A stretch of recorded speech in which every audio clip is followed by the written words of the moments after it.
The rifle cracked once, then again. Then 6 more times in under 4 seconds.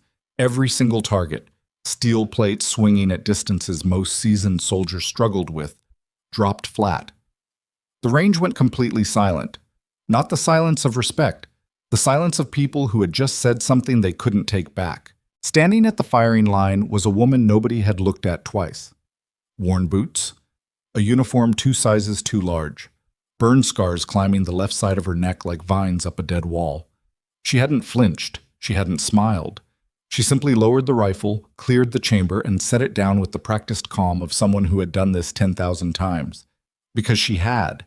Her name was Emma Carter, and by the end of that morning, nothing at Falcon Ridge Military Academy would ever be the same.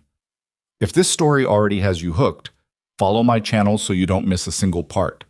Drop a like, and tell me in the comments, what city are you watching from? I want to see how far this story travels. The bus arrived at Falcon Ridge at 5:12, 40 minutes before dawn, and the first thing Emma Carter noticed was the cold, not the mountain cold itself. She had slept in worse, had pressed her body into frozen ground, and counted her heartbeats to stay conscious through worse. But the specific quality of this cold, the way it came off the ridge and moved through the compound in slow, deliberate waves, as if the place itself was testing new arrivals before they even stepped off the transport. She had felt cold like this before in places whose coordinates didn't appear on any map she was cleared to carry. She knew what it meant. It meant the ground didn't care who you were. She pulled her duffel from the overhead rack and waited for the others to move first. 17 recruits, mostly young, early 20s, a few mid-20s, one man who looked closer to 30 and carried himself with the particular tension of someone trying to prove something specific. Emma noted each of them without appearing to look. It was an old habit, not paranoia, just the natural rhythm of a mind that had spent years in environments where the difference between noticing and not noticing was the difference between walking out and not walking out. She was the last one off the bus. The intake sergeant was already barking before her boots hit the asphalt. A compact man named Dillard, who had the sunburned neck and flat eyes of someone who had been running new recruits through this same choreography for a decade and felt nothing in particular about it anymore. He moved them through processing with mechanical efficiency. Forms, photographs, fingerprints, medical check-in, bunk assignment. Emma's bunk was in the 3rd bay of Barracks C, a long, low-ceilinged room that smelled of industrial cleaner and old wood and the accumulated sleep of 100 classes before this one. She found her assigned rack, bottom bunk, end of the row nearest the emergency exit. She set her duffel on the thin mattress and sat beside it for a moment, her hands loose in her lap, and looked at the ceiling. It was the kind of ceiling she could sleep under. She hadn't slept well under ceilings in a long time. The first full day was physical assessment. They started with a 3-mile run up a graded trail that climbed 500 feet in the first mile and came back down the same way, all of it done before breakfast on an empty stomach. Emma ran in the middle of the pack without effort, not because she couldn't run faster, but because running at the front of a group you don't yet understand is a quick way to make yourself a target, and she was not interested in being a target. Not on day 1. Not before she had read the room. She had read it by the 2nd mile. The strongest physical runner was a broad-shouldered recruit named Logan Pierce, 24, former collegiate rower, the kind of man who wore his own physicality like a second uniform. He ran with his chin up and his elbows wide, taking up more space than the trail required, and when he lapped a struggling recruit near the halfway mark, he said something under his breath that made 2 people nearby laugh and 1 person look at the ground. Emma noted that too. Behind Logan ran his orbit, 3 recruits who had clearly attached themselves to him within hours of arrival, the way certain people always locate the loudest gravitational pull in a new room and begin circling it. One of them, a wiry young man with a red crew cut, was already working hard to keep pace with Logan and failing with a smile that said he'd rather seem like he was enjoying the effort than admit it was costing him. Emma finished the run in the middle of the pack, exactly where she wanted to be. Dillard recorded times on a clipboard and said nothing to anyone individually. He didn't need to. The rankings were obvious to everyone, and the social architecture of the class had already begun arranging itself around them. Strength assessment came next. Pull-ups, push-ups, a weighted carry across a 60-meter course with a sandbag that officially weighed 40 pounds and actually weighed closer to 50. Emma completed each station without drama. She wasn't slow. She wasn't the fastest. She was steady, and steadiness under fatigue is a different kind of performance than raw speed, one that people almost never notice until they're watching someone beside them fall apart while the steady person just keeps moving. Nobody noticed Emma that morning. That was fine. Gaze. The mess hall that evening was the second social test of the day, and Emma passed it by choosing a seat at the end of a half-empty table near the windows. She ate quickly, without looking up from her tray except to observe the room in the same peripheral way she had developed long ago, the kind of observation that registered everything and announced nothing. Logan Pierce held court 3 tables over. He was louder than necessary. Not stupid, Emma thought. Loud in the specific, calculated way of someone who wants to establish dominance before anyone else has time to think about challenging it. He had already gotten a laugh out of the intake sergeant, which was either impressive or a warning sign, and Emma hadn't decided which. She was working through the last of a meal that was better than nothing, and worse than almost anything she'd eaten in the last 6 months, when the woman across from her sat down uninvited. Young, maybe 22, with close-cropped hair and a posture that said she'd grown up with a parent who told her to sit up straight. She set her tray down and looked at Emma with the direct, unapologetic curiosity of someone who hadn't learned yet that that's considered rude in most places. "You were in the middle the whole run," the woman said. It wasn't a question. "Yeah," Emma said. "On purpose?" Emma looked at her for a moment. "What's your name?" "Reyes. Diane Reyes." "Emma Carter." "I know, I saw the bunk roster." Reyes cut a piece of something that might have been chicken. "So, on purpose?" "I don't know the course yet," Emma said, "and I don't know the people." Reyes seemed to consider that for a moment. "Most people go all out on day 1 to make an impression." "I know." "You're not worried about the impression you're making?" Emma looked around the room briefly, then back at her tray. "I'm making an impression, just not the one they think they're seeing." Reyes stared at her for a second, then went back to eating. She didn't ask anything else for the rest of the meal. Emma appreciated that more than she could have easily explained. The whispers started on day 2. Not about Emma, specifically, or not only about Emma. The kind of whispers that move through a new class like low weather, carrying rumors and assessments and half-formed opinions about everyone. Who's strong? Who's weak? Who's going to wash out by the end of week 1? Who's going to be trouble? These were the early markets of the social economy that every group of strangers formed when they were thrown together under pressure, and Emma had seen it enough times to know exactly what it looked like, and exactly how little it mattered after the first real crisis. But her whispers were of a particular flavor. They had noticed the scars. She couldn't do anything about that. The scar along her neck was visible whenever she wasn't in a full collar, and the ones on her left forearm showed at the wristline of her jacket when she moved a certain way. She had stopped caring about them a long time ago, not through any dramatic act of self-acceptance, but through the simple pragmatic recognition that she had more pressing things to spend her attention on, and always had. They were just tissue, healed badly in some places, functional, present. Other people found them unsettling. She had never fully understood why. She overheard the first comment in the equipment bay on the morning of day 2, while recruits were drawing their individual gear, helmets, vests, radio harnesses, the basic kit that would define their physical profile for the next several months. She was standing 2 positions back in the line, waiting, when she heard Logan Pierce say something to the red-haired recruit, whose name turned out to be Sayer, and then heard Sayer laugh, the specific kind of laugh that's designed to carry. She didn't turn around. She signed for her gear and moved on. The second comment came at the firing range orientation that afternoon, when the range officer was walking them through the safety briefing and Emma was standing in the back row. She heard it behind her, 2 voices, something about whether the new girl had gotten those scars from falling off a desk, and a third voice, she thought it might be Logan's, saying she probably hadn't done anything harder than filing paperwork. She marked the firing line position she'd been assigned and said nothing. She knew what the range would say. So, the range at Falcon Ridge was a proper military installation. 800 meters of graded terrain, steel reactive targets at multiple distances, a covered qualification area at the near end, and a longer open-air stretch extending toward the tree line where the distances started at 300 and went up from there. The morning light came over the eastern ridge at an angle that created crosshatch shadows across the target line. Emma had noted the wind direction when they walked out, 12 to 15 knots, angled from the northwest, consistent enough to read but strong enough to matter at range. The orientation session was classroom first.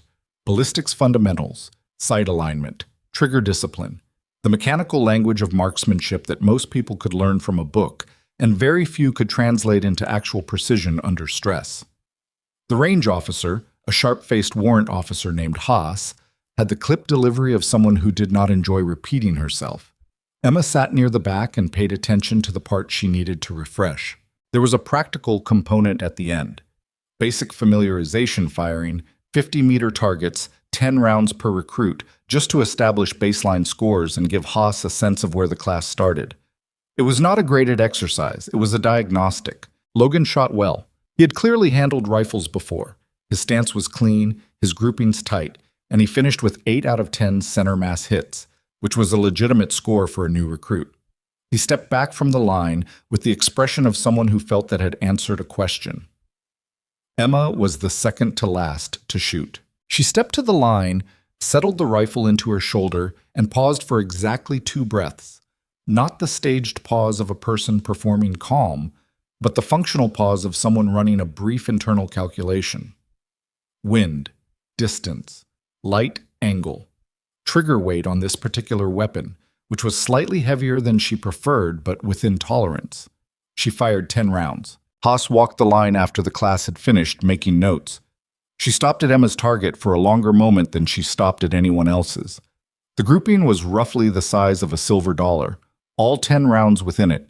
She made a notation and moved on without comment. Logan noticed. Emma could tell by the way he looked at the target, and then at her, and then at the target again. He didn't say anything right then. He was calculating something. She knew the calculation.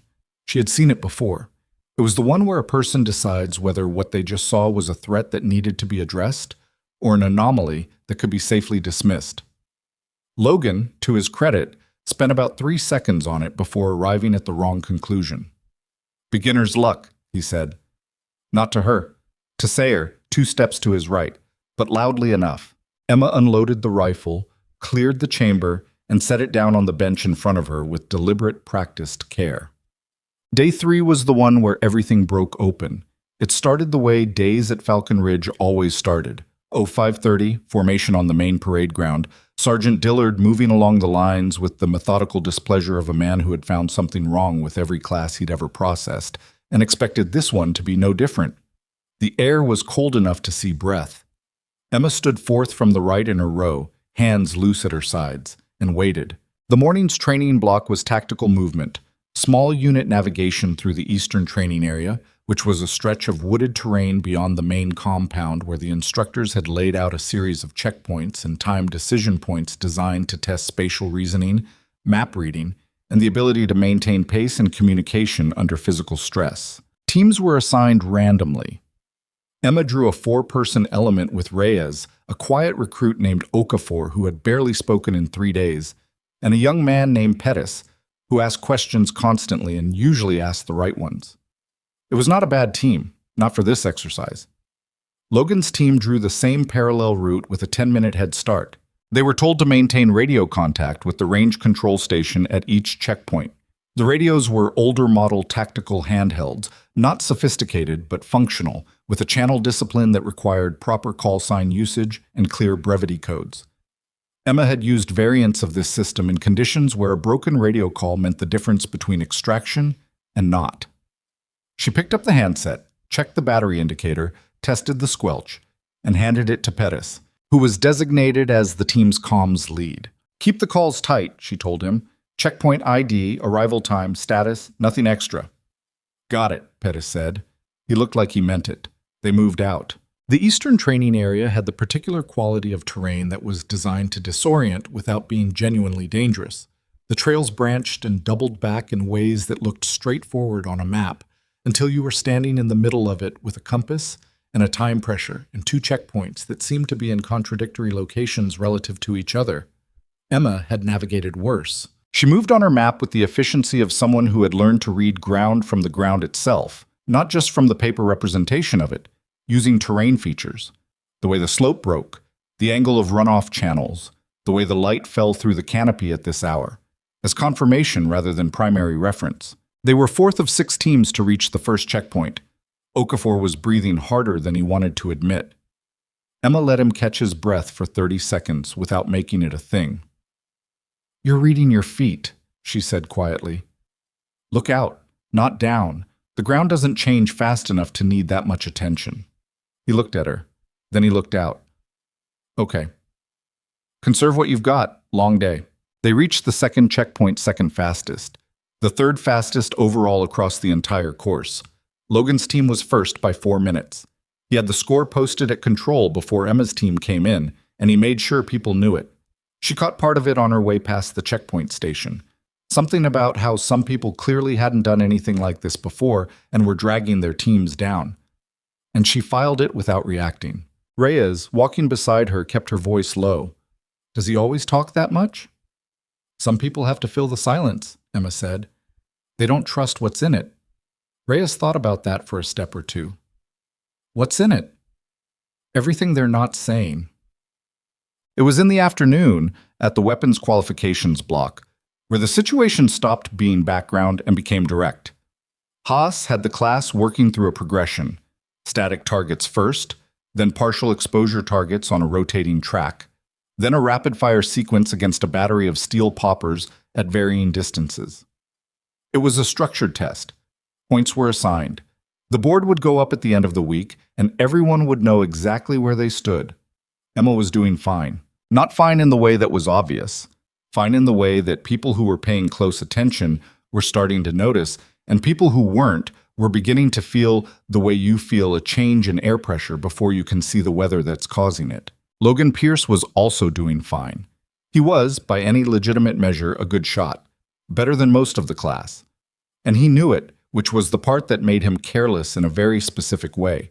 He was watching Emma, not his targets, and his groupings were opening up because of it, and he was blaming the targets instead of his attention. She was aware he was watching. She had been aware of it for an hour. She did nothing with that awareness except continue shooting. The rapid-fire sequence was 3 targets, varying distances, a timer that started on the buzzer and gave you 6 seconds to engage all 3 and return to low ready. A 6-second window sounds generous until you factor in target acquisition at different sight lines, trigger reset under time pressure, and the specific degradation in fine motor control that physical fatigue produces. Most recruits who were clean on the static targets fell apart here. They rushed, threw shots wide, chased the timer instead of the front sight. Emma shot the sequence 4 times.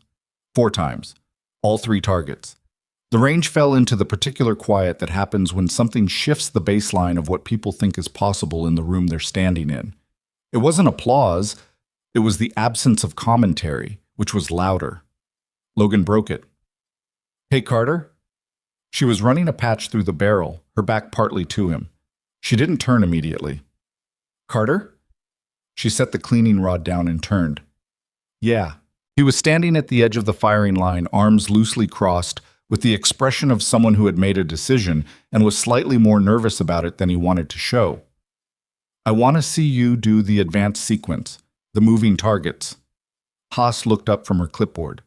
Emma looked at Logan for a moment. "That's not on today's schedule." "No," he said, "but Haas can call it as a voluntary qual if she wants. Right, warrant officer?" Haas looked at him with the flat expression of someone who had seen this specific play run before. Then she looked at Emma. "It's voluntary. Carter, you don't have to." Emma didn't answer immediately. She looked at the line of steel targets downrange. She looked at the windsock above the far berm, which had picked up in the last hour and was sitting steadier now from the north-northwest. She thought about 3 or 4 things that had nothing to do with the targets. Then she picked up her rifle. "Set it up," she said. Calm. The advanced sequence at Falcon Ridge was designed for the top end of the class, recruits who had already demonstrated proficiency at static and semi-static targets and were ready for the discipline involved in engaging moving or partially obscured targets at range. It involved a combination of steel swingers on a lateral track, target poppers that appeared and disappeared from behind cover at irregular intervals, and a final long-range component at 450 meters that most recruits wouldn't reach until the second month of training. Haas called the sequence clearly and then stepped back. The entire class was watching.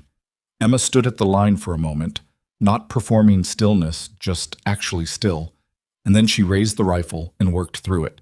The first steel swinger was moving left to right on a lateral track, a standard presentation, and she led it correctly and hit it clean. The second was moving right to left at a different speed, which caught most shooters because they automatically applied the same lead they'd used on the first and fell behind the target. She didn't. The poppers behind cover required patience, appearing for less than 2 seconds at each interval, and she engaged each one at the near edge of the window, not rushing to the shot, but not holding either. The timing was not luck. It was a different kind of calculation. The long-range shot was last, 450 meters. The target was a narrow steel plate barely wider than a man's torso set against the tree line. The wind had shifted 2 degrees from where it had been during the main qualification block. It mattered. She adjusted. Fired once. The plate rang. The sound of it came back to the firing line a half-second later, traveling the distance at its own pace, and by the time it arrived, the class was already in that specific quality of silence again. Nobody laughed. Not even Sayer, who had been smirking steadily for most of the afternoon. Logan Pierce was standing slightly apart from his group, and his arms were no longer crossed. He was just standing there, watching her, with the expression of someone who had pushed a door expecting resistance and found it had no handle at all. Emma cleared her rifle, set it down, and looked at Haas. "Was that the sequence?" she asked. Haas made a notation. That was the sequence. Emma nodded, picked up her cleaning kit, and went back to what she had been doing before. It took approximately 90 seconds for the whispers to start again. But they were different whispers now, carrying different freight, moving through the class in a different register. Not the lazy cruelty of people who thought they knew what they were looking at. Something more careful, something that was trying to figure out what it had actually seen. Logan watched her for the rest of the afternoon. He didn't say anything else. That night, Emma sat on the edge of her bunk in the dark after lights out, her back against the wall, and listened to the sounds of the barracks settling around her. Snoring, the creak of old boards contracting in the cold, wind against the window glass, someone on a lower bunk turning over in their sleep.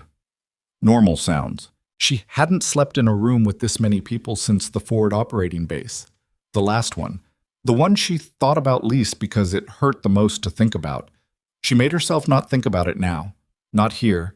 Not with 17 strangers in arm's reach. She took a slow breath and let it out. Her left arm itched where the worst of the scarring ran from elbow to wrist. The scar tissue didn't regulate temperature the way intact skin did. And when the cold got into a room the way it got into Barracks C, that old damage made itself felt in the particular way of things that were never going to be what they had been before. She rubbed it once, absently, the way she always did, and stopped.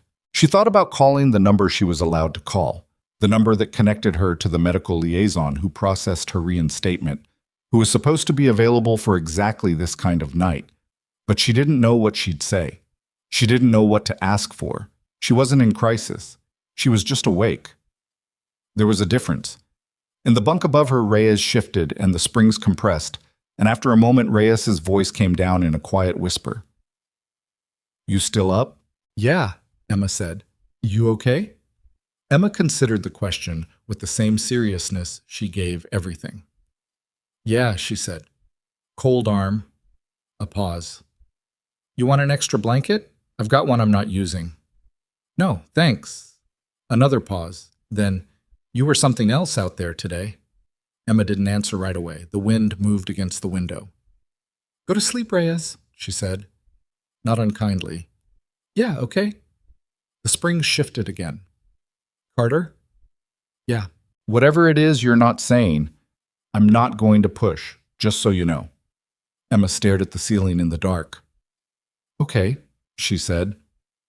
Reyes went quiet. Emma lay back on the mattress and looked up at the dark above her and thought about nothing in particular, which was a skill she had spent a long time learning and still didn't always have access to. Tonight she got close enough to the edge of sleep that her body finally started to believe it was allowed. She closed her eyes. About Day 4 was the day Logan Pierce decided that what he'd seen at the range needed an explanation he could live with, and he went looking for one. Emma was at the weapons cleaning station after the morning PT block when she became aware that the conversation at the other end of the bench had shifted. 3 recruits, Logan, Sayer, and a woman named Borrell, who followed Logan's lead on most things, were talking at a volume designed to carry. "I looked it up," Sayer was saying, wiping down a barrel with more focus than he usually applied to anything. "Medical reinstatement. It's a real program. Basically means someone washed out for medical reasons and got a second chance." "So what kind of medical?" Burrell asked. "Could be anything. Psych, physical injury, doesn't matter. Point is, they're not a regular recruit. They've been somewhere else, and they're starting over." "Starting over with what, though?" Logan's voice. "If she's so experienced, how come she's here with us? In a basic class?" "Reinstatement protocol," Sayer said. "You have to recertify. Doesn't matter what you did before. You still have to go through the qualification track." A pause. The sound of cleaning solvent being applied. "So she could be some combat veteran or something," Burrell said. "Or she could have been a clerk who got injured getting out of a vehicle," Logan said. "Medical reinstatement covers everything. It's not a badge." Emma finished cleaning the bolt carrier group she was working on and reassembled it with the practice sequence that she didn't have to think about. She did it quietly, without hurrying. "The shooting's real," Sayer said. He said it in a smaller voice, like he didn't love saying it. "Yeah," Logan admitted. "The shooting is real." Silence for a few seconds. "Still doesn't mean anything," Logan said finally. "Range performance doesn't tell you anything about the real stuff." Emma set the reassembled component down, picked up her cleaning kit, and walked away from the bench. She didn't look at them. She didn't need to. She went to the equipment cage, returned her kit, and signed out for the afternoon's navigation block. What happened at the obstacle course on day 5 was not in the training schedule. The course was a standard combined obstacle run. Walls, crawls, rope climbs, balance elements, and a final sprint across open ground to a timed finish line. The class ran it in pairs, staggered starts, no assistance between pairs. It was not designed to test teamwork. It was designed to test individual performance under fatigue. Emma was paired with Sayer. This was either a deliberate decision by Dillard or a scheduling accident that nobody bothered to correct. She didn't know which, and it didn't matter. Sayer was visibly uncomfortable about it. He spent the first 2 minutes of their shared start position making a point of looking at the course ahead rather than at her, which she recognized as the body language of someone who had said things they now found awkward to stand near. She didn't help him out of it. They started on the whistle. Emma ran the opening sprint at a pace she could sustain and cleared the first obstacle, a 6-foot wooden wall with a grip ledge at the top, in a single fluid movement that ate minimal time. She didn't look to see where Sayer was. She moved to the second element, a low crawl beneath strung wire with rubber-coated obstacles at ground level, and went through it without lifting her torso above the line. She was 3 obstacles ahead when she heard the sound. It was a specific sound, the particular thud and absence of subsequent movement that follows when a person hits ground wrong and the impact takes something out of them. She stopped, looked back. Sayer was on the ground after the rope descent, about 30 meters behind her.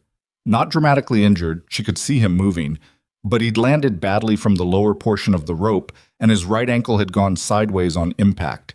He was getting up slowly, and she could see from the way he was weighting it that he was going to try to run it off. He wasn't going to be able to run it off. She stood there for a moment. Every second she waited cost her time on a scored event. Sayer was the person who had laughed at her on the range, who had carried Logan's commentary about her scars and her background and what she probably had or hadn't done. He had done none of it to her face, which was the particular cowardice of people who want the cruelty without the accountability.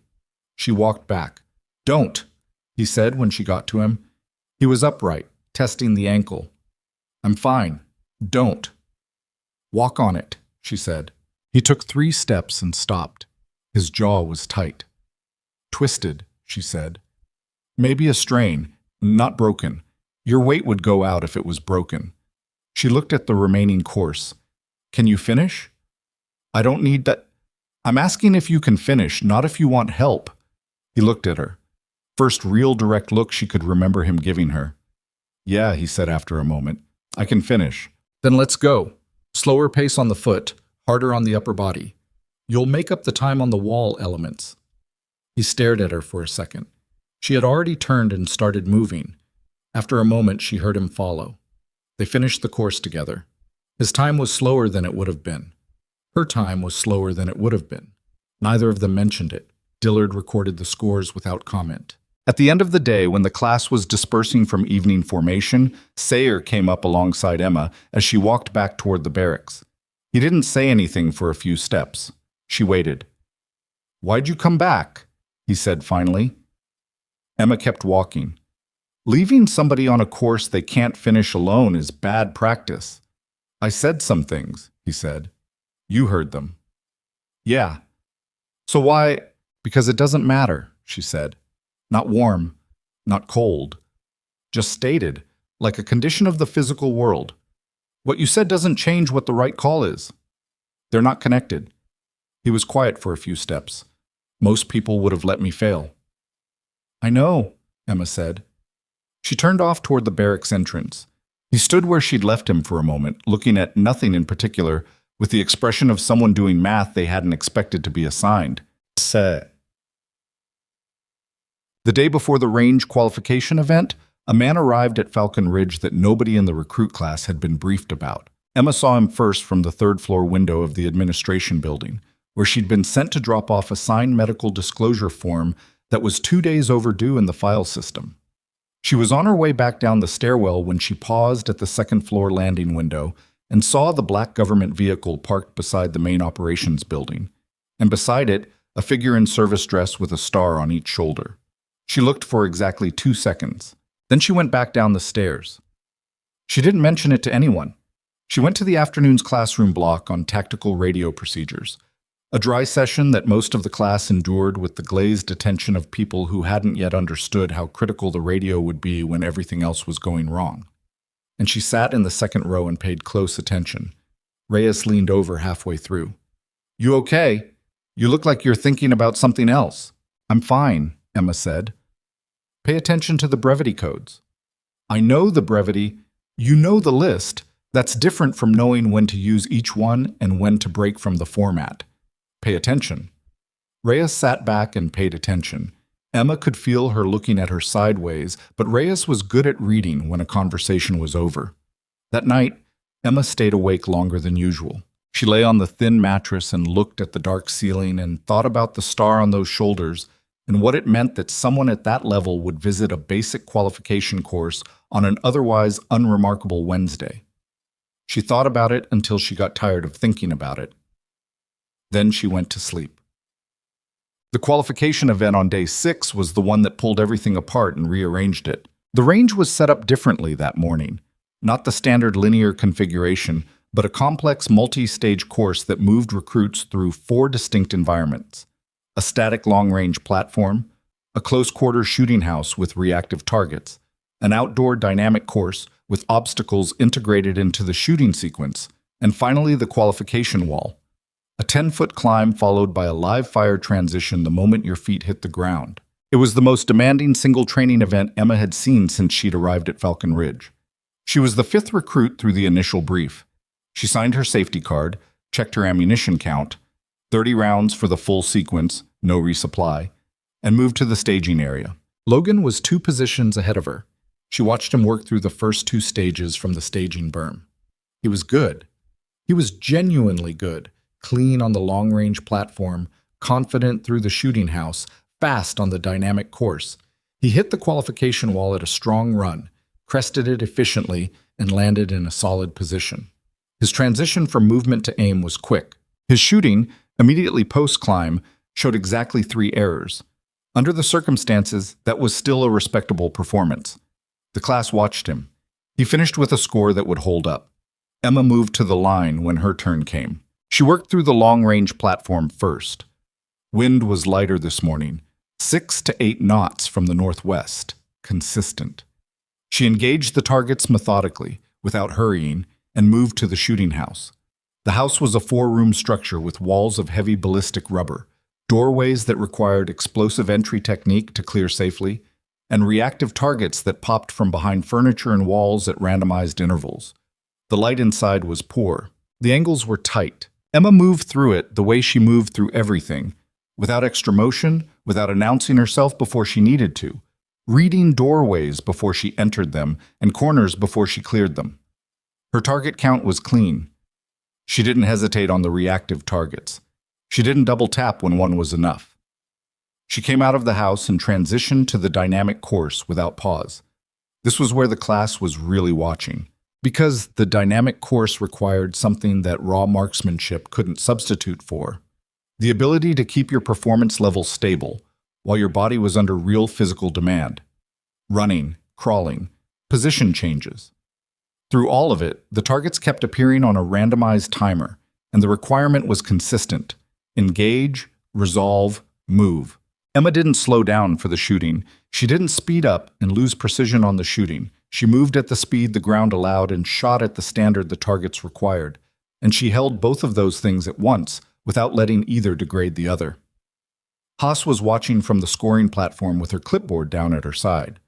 The qualification wall was last. Emma hit it at pace, reached the grip ledges 4 feet up, pulled, and crested the top in a single smooth arc. Her left arm absorbed more of the load than it should have. The right side always did on upper body pulls, a product of the damage that ran through the left shoulder from the incident she had spent the last year and a half in rehabilitation from.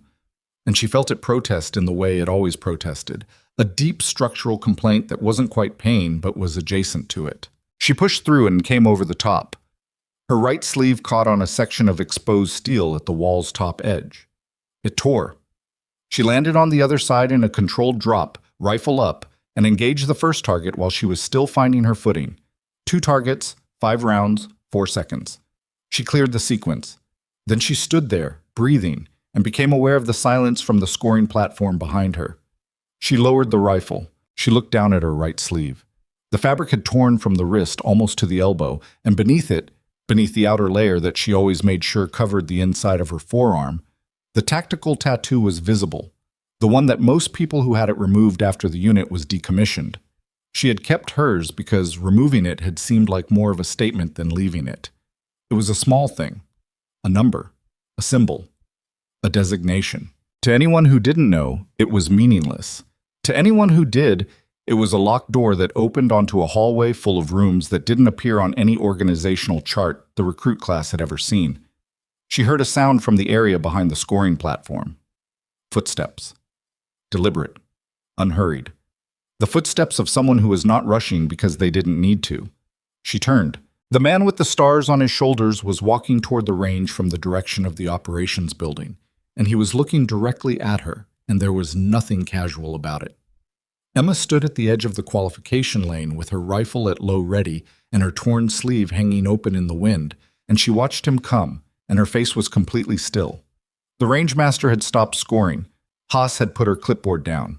The recruit class had stopped existing, for all practical purposes, because every person in it had turned to look at the senior officer walking across the gravel toward the firing line, as if everything else in the area had temporarily suspended its relevance. Emma did not move. The man stopped 6 feet from her. He looked at her face for a moment, then at her arm, then at her face again. His right hand came up, the sharp, precise, formal angle of a salute rendered to a specific person for a specific reason. Not the casual salute of ceremony, the kind that means something. The range went so quiet that the wind through the target frames was audible from the scoring platform. "Staff Sergeant Carter," the general said, and behind him, through the open door of the operations building, Emma could see the screen of the secure terminal, the one that had just pulled her personnel file at someone's request, flashing in the morning light. One word: classified. Nobody moved. That was the first thing Emma registered. Not the general's salute, not the words still glowing on the terminal screen through the operations building door, but the absolute stillness of everyone around her. 17 recruits who had been in constant motion all morning had stopped as completely as if someone had cut the power to the entire range. Haas stood with her clipboard at her side and her pen cap between her fingers, and her expression doing the careful work of revealing nothing. The range master had both hands flat on his scoring table. Even the wind seemed to consider the situation before deciding to keep moving. The general held his salute for 3 full seconds.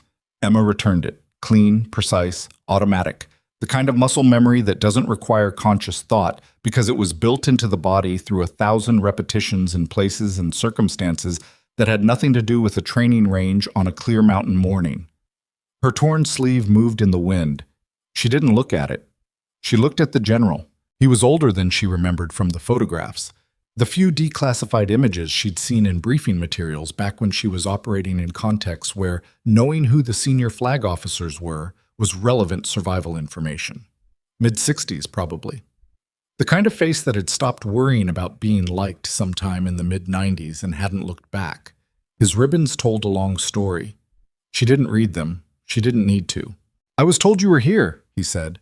His voice was even, not warm, not cold, just level in the way of someone who had learned to keep their register flat when the situation required it.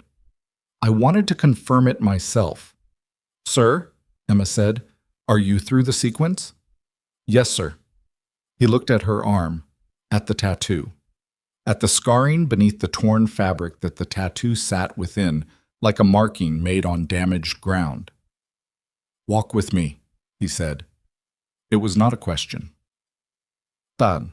They walked to the far end of the range, away from the class, away from Haas and the range master and the 17 recruits who were pretending not to watch while watching with the total intensity of people who understood they were witnessing something they would be talking about for years.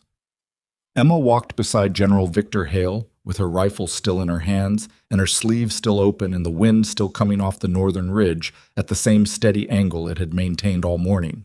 He didn't say anything for almost a full minute. She had learned in the life before this one that silence from a senior officer was not always an invitation to fill it. She waited. "Your reinstatement paperwork cleared 4 months ago," he said finally. "I saw it when it came through." "I know, sir." "It took you 4 months to report." "I needed time," she said. "For what?" She thought about how to answer that honestly without answering it completely. "To make sure I was ready to do this right, not just physically." He looked straight ahead. They had reached the far berm, the place where the targets ended and the tree line began, and he stopped there with his hands clasped behind his back and looked at the mountains beyond the wire. The physical file was thorough. 18 months of surgical follow-up, rehabilitation, psychiatric evaluation, the full reinstatement protocol. He paused. The site clearance was conditional. "It's been cleared unconditionally for 60 days, Emma said. The condition was time. They needed 90 days of stable assessment. I gave them 120. "I know. I read the addendum." He turned and looked at her. "I'm not challenging it. I'm telling you that I read it." She met his eyes. "Okay."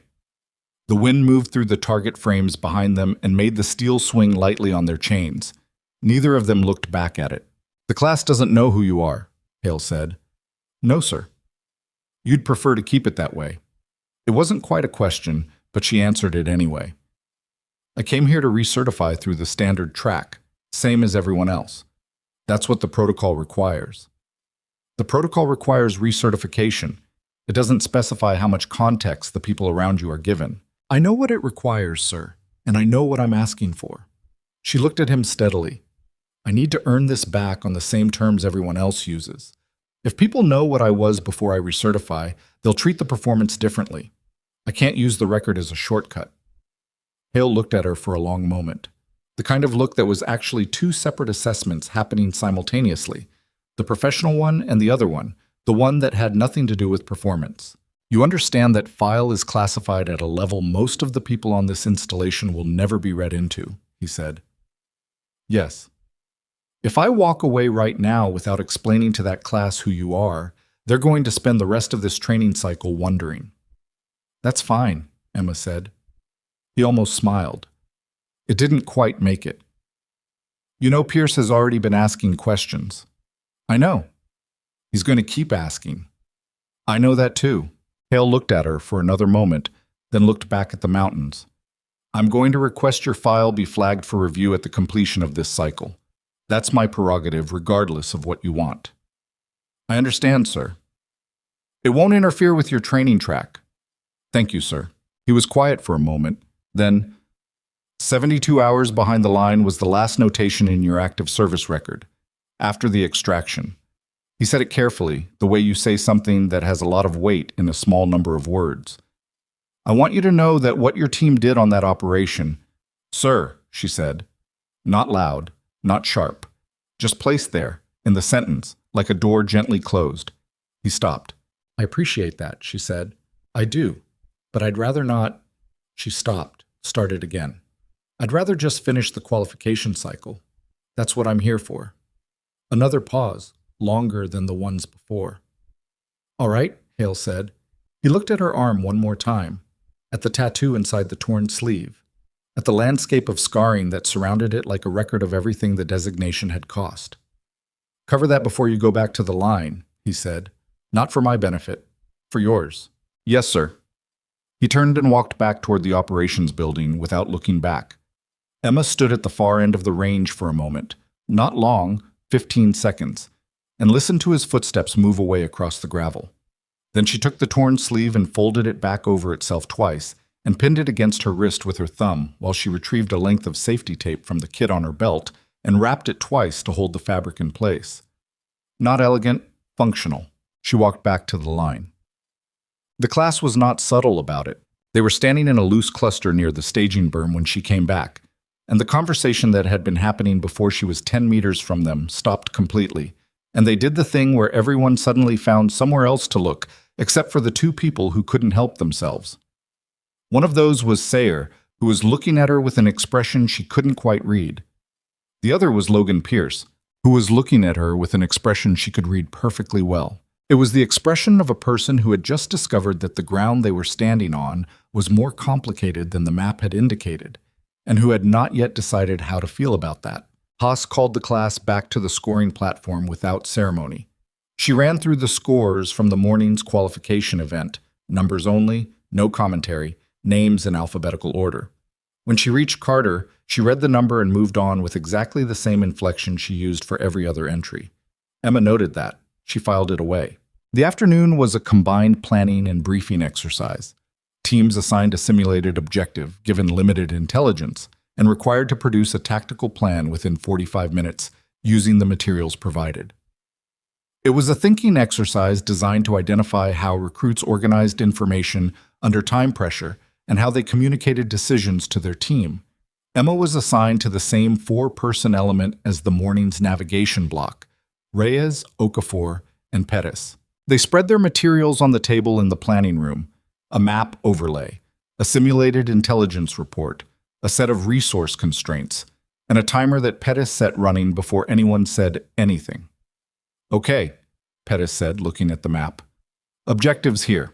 Our start position is here. We've got one route in that's screened by the ridge, one that's faster but exposed. 40-minute window for movement before the timing constraint kicks in. What's the timing constraint? Reyes asked. Here. Emma put her finger on the relevant line in the intelligence report. Target location is only valid for a window. If we're not in position by +40 from start, the objective moves. So the slow screened route doesn't work, Okafor said. Not if we use it the whole way, Emma said. Use it for the first half, then cut across at the draw here. She traced it on the map. We lose the screening, but we're already inside the objective's threat radius before we need it, and we make up 8 minutes. Pettis was nodding. Fire support? We don't have it. The constraint sheet says we're working without direct support assets, so movement and timing are everything. Emma looked at the resource sheet. We've got comms, which means we can coordinate with the control element, but we can't call anything in. What we do when we get there is what we've got. Reyes was looking at the map. What about here? She tapped a terrain feature to the south. If we push through this, we're inside their reaction radius, but we've got a height advantage on the objective. We're also exposed for 300 meters, Emma said, but it's faster. It's faster, and it gets someone shot. This is a planning exercise, Reyes said. Slight edge. Nobody gets shot. The exercise is designed to simulate a scenario where those are the trade-offs, Emma said. If you make the call that gets someone shot in the exercise, you've practiced making that call. I'd rather practice the other one. A pause. Reyes looked at the map. Then, okay, I take the point. They built the plan in 30 minutes, which gave them 15 to review and stress test it, pushing on the parts where they'd made assumptions, looking for the places where the plan broke if one of those assumptions turned out to be wrong. Emma ran most of the stress testing, not because she dominated the planning process, she was careful not to, but because stress testing was the part of planning that most people skipped when they were tired and time-pressured, and she knew what happened when you skipped it. When they presented the plan to the evaluating instructor at the 45-minute mark, she got 2 questions. She answered both. The evaluator made a notation. Logan's team presented 2 minutes later. He had a clean plan, direct, well-organized, confident in its delivery.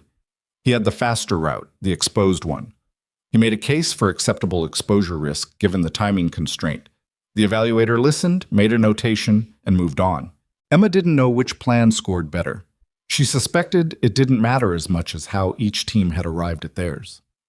That evening, the barracks had a different texture. Something had shifted in the social atmosphere of the class, in the way that things shift when a piece of information enters a group that nobody can fully interpret, but that everyone can feel the weight of. The general's visit. The salute. The word on the terminal screen that someone had seen through the door and told someone else about, who told someone else. Until by evening formation, everyone knew that the word had been there, even if very few of them had actually seen it. Classified. It moved through the class like weather.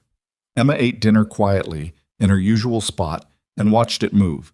She could track it in the way people glanced at her and then looked away, in the way conversations shifted register when she passed, in the way Sayer sat down at a table across the room from Logan's, not very far, but far enough that it was a choice, and ate without talking much.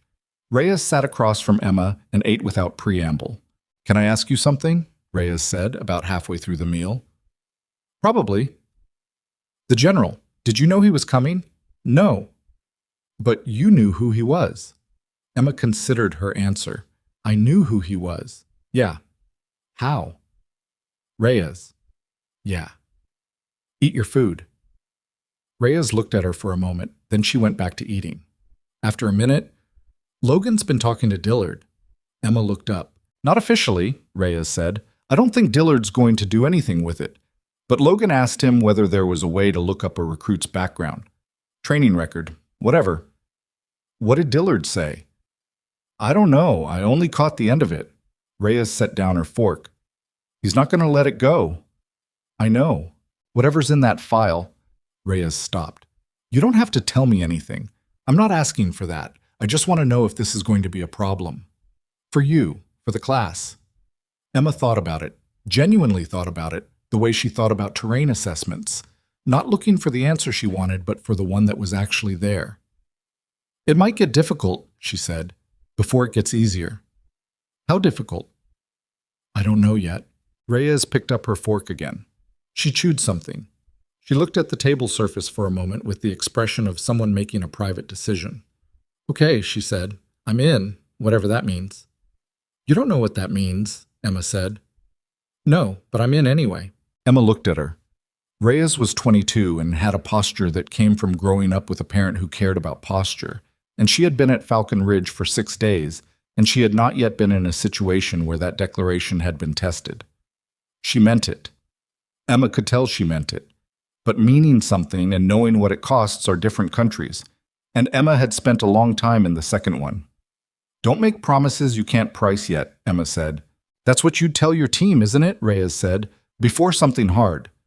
Emma looked at her for a second longer than she needed to. "Yeah," she said. "It is. Day 7 began with an announcement.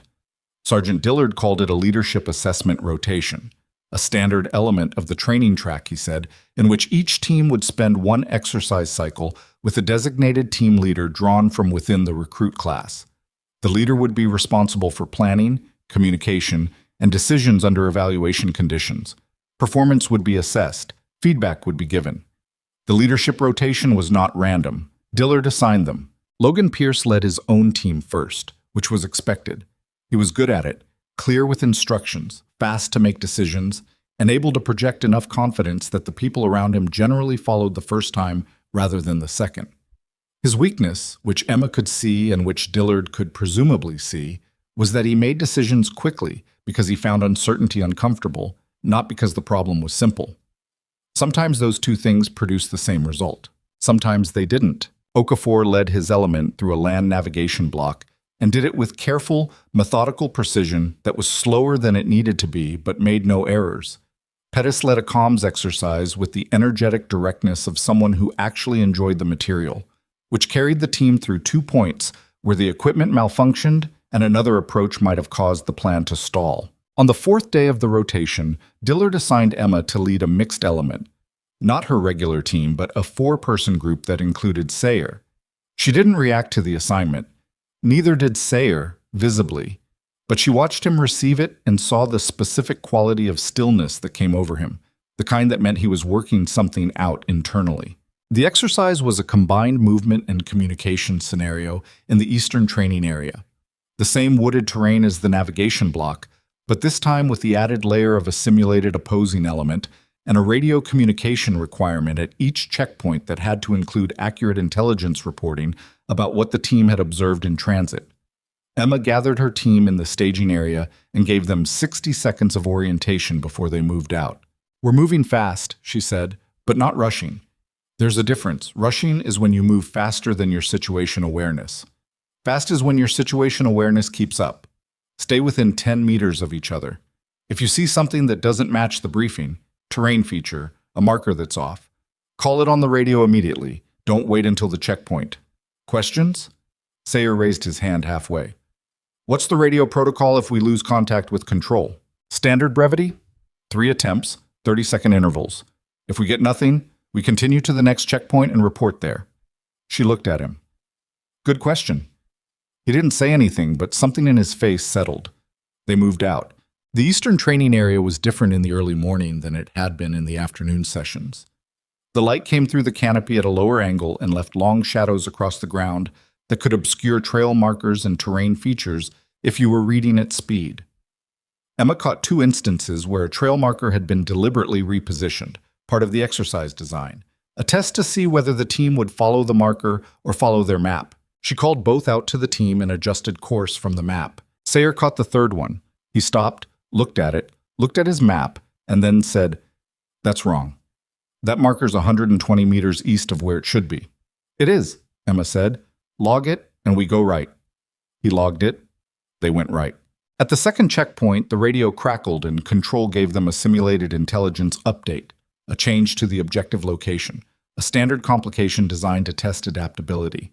Emma took the radio from Pettis. She'd kept Pettis on comms even in a different team configuration because his instinct for brevity was useful, and confirmed the update with the correct brevity codes before passing it back. "Objectives moved 200 meters north," she told the team. "Adjust your mental map. We add 8 minutes to the route. Not a problem." "We'll lose our timing margin," Sayer said. "We had 6 minutes of margin.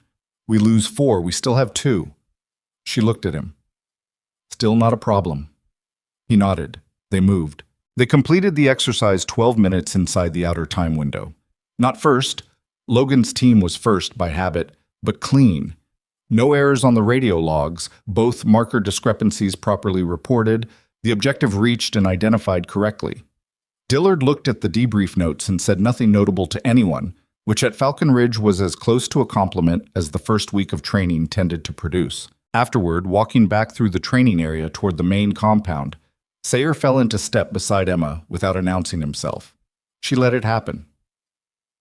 They walked for a while. "You knew those markers were wrong," Sayer said. "Yeah." "Before I called the 3rd one, you already knew." "Yeah." "So why didn't you say it?" Emma looked at the trail ahead. "Because you needed to find it." He was quiet for a few steps. "That's not how most team leaders work." "I know. Most team leaders want the team to see them catching the problems." "The problem doesn't care who catches it," Emma said. "It just cares whether it gets caught." Another pause. The trees were thinning as they approached the compound edge, and the light was coming through less filtered now, the open sky of the parade ground visible ahead. "Carter," Sayer said. "Yeah." He was quiet for a moment, the specific quiet of someone choosing words they weren't used to saying. "I'm sorry for the stuff I said the first few days." Emma kept walking. "Okay. That's it? Just okay? What do you want me to say?" "I don't know. Something more than okay." She thought about it. The apology means something. It doesn't undo the thing, but it means something. That's about as much as an apology can do. She looked at him briefly. Okay is actually a pretty good response to that, if you think about it. He made a sound that was almost a laugh. Not quite, but almost. Did you actually serve? He asked. Before this. She looked at him. What do you think?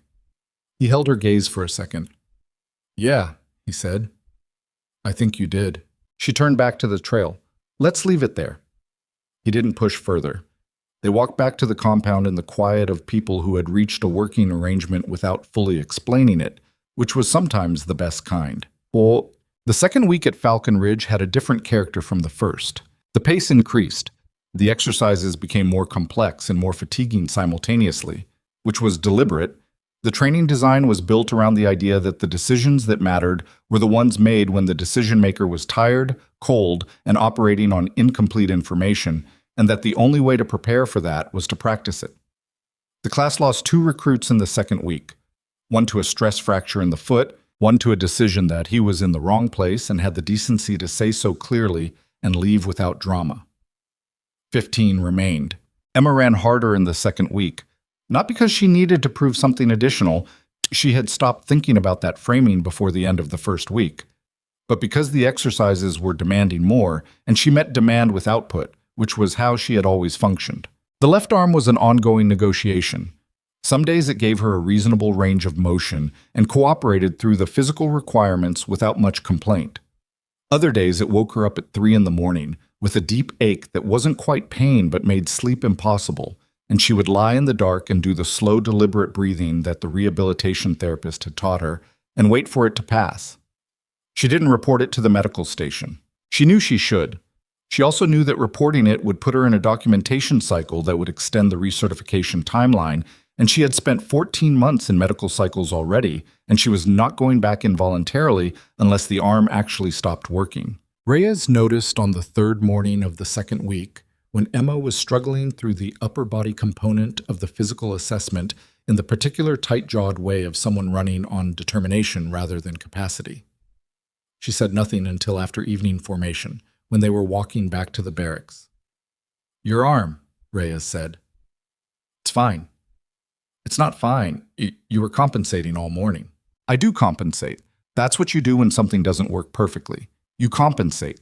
The overall output is still within standard. Emma. It was the first time Reyes had used her first name without the context of a direct question. I'm not going to report it. Are you okay? Emma looked at the ground ahead. It's old damage. Some days it behaves. Some days it doesn't. She paused. Today was a doesn't day. Is it getting worse? It's not getting better fast enough to suit me, but it's not getting worse. She looked at Reyes. I've had it evaluated recently. It's within a functioning range. It's just not comfortable. Okay. Reyes let it be. Then, after a few steps, you should ice it tonight. I know. Do you actually own ice? Because the kitchenette in our bay has a freezer. Reyes. Sorry. Yeah. You know. I know.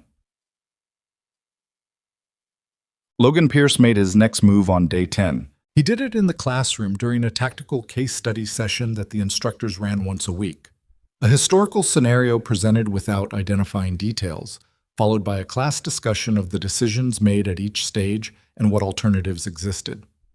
The scenario that week involved a small unit operation that went wrong due to a failure in the initial intelligence assessment, and the discussion turned on the question of where accountability for that failure sat. The instructor facilitating, a tall, quiet captain named Morel, who had the particular patience of someone who had learned that letting the class develop the argument produced better results than giving it to them, asked the group where they placed the primary accountability. Logan answered first, which was his habit. The team leader. The plan was built on bad intel, and the team leader's job is to stress test the intel before committing the plan. Fair, Morel said. Others? Several people offered variations. Emma was quiet. She was doing the thing she often did in classroom settings, reading the scenario and looking for the layer underneath the obvious one. Carter, Morel said. She looked up. You've been quiet. Still thinking, she said. Think out loud. She settled back slightly in her chair. The team leader is accountable for the plan execution, but accountability for the intel failure sits with whoever set the collection requirements before the operation. If you're asking where the decision chain broke, it broke before the team leader touched it. She paused. Holding the team leader as the primary failure point gives everyone upstream a pass they didn't earn. Logan looked at her. That's a way to avoid accountability. The team leader took the assignment. The team leader didn't push back hard enough on the intel. That's on them. Pushing back on the intel requires knowing there's a problem with the intel, Emma said. If the collection requirement was flawed from the start, the data looks clean even when it isn't. The team leader sees clean data. There's nothing visible to push back on, which is why good team leaders develop their own picture, Logan said. They don't just take what they're given. In an ideal resource environment, sure. In the scenario as presented, the team had 4 hours of planning time and one intelligent source. You develop your own picture in 4 hours with one source. She stopped. You get a guest dressed up like a picture. That's not better. That's more dangerous. The classroom was quiet. Morell let it sit for a moment. Both positions have merit, he said. The question isn't which one is right. The question is, where does accountability sit when both factors are real? He looked at the class. Think about that. Logan was still looking at Emma, not with hostility, with the specific expression of someone recalibrating something. After class, as the room cleared, he caught her at the door. You've run operations, he said. It wasn't phrased as a question, but it was one. She looked at him. The case study scenario was interesting. Don't do that, he said, not aggressive, almost tired. I'm not trying to start something, I'm just... He stopped. You know things that you don't learn in a classroom. She held the door and looked at him for a moment. Most people do, if they've been somewhere. Where have you been? A pause. Training, she said. He looked at her with a flat expression that said he knew exactly what she was doing and had made his peace with it. Right. She went through the door. He didn't follow. The event that changed the second week's trajectory happened on day 12, and it wasn't on the training schedule. The class was in the third hour of a night movement exercise, a navigation and communication drill run under reduced light conditions, full kit, across 2 kilometers of the northern training area. When the exercise stopped being simulated, it started with a radio call from control that wasn't using the exercise brevity codes. Pettis caught it first. He was on the handset, tracking their position, and he heard the shift in the controller's voice and immediately said quietly, "That's not exercise traffic." Emma stopped the team. She took the radio. The voice on the other end was the range master, and what he said, stripped of the institutional calm he was maintaining with visible effort, was that there was a recruit from an adjacent training unit who had become separated from his element during a parallel night exercise and had not responded to recall for 40 minutes.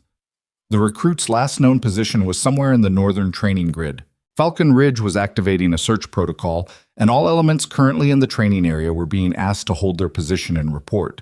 Emma looked at her team, at the terrain around them, at the map in her hands. Hold position meant stand here and wait. She was looking at her map. We're 300 meters from his last reported bearing, she said. Not to the team exactly. More to herself, working through it. Reyes looked at her. What are you thinking? Emma looked up. Okafor, what's the temperature reading? He checked his wrist gauge. 31, getting colder. 31 degrees. Full dark. A recruit who'd been separated for 40 minutes and counting and was presumably in the same weight of kit as her team, which was warm enough if you kept moving but would start costing heat quickly once you stopped. We're not holding position, she said. Control said to hold, Pettis said. Control doesn't know where we are relative to this guy. We do. She was already marking the terrain on her map, working out the approach. This grid sector is covered by us. If we wait for the official search team to get organized and deploy, we're adding 30 to 40 minutes minimum. In this temperature, that matters. You're going to search without authorization? Sayer said. He wasn't arguing. He was asking. The specific tone of someone who needed to understand the decision before they could commit to following it. Emma looked at him. I'm going to report our movement to control, tell them our intended search area, and request they acknowledge. If they tell me to hold, I'll hold. She picked up the radio. But I'm going to tell them what we have first. She called it in. Gave their position, gave the bearing analysis, told the range master what they could cover, and asked for acknowledgement of intent to search. There was a pause on the radio.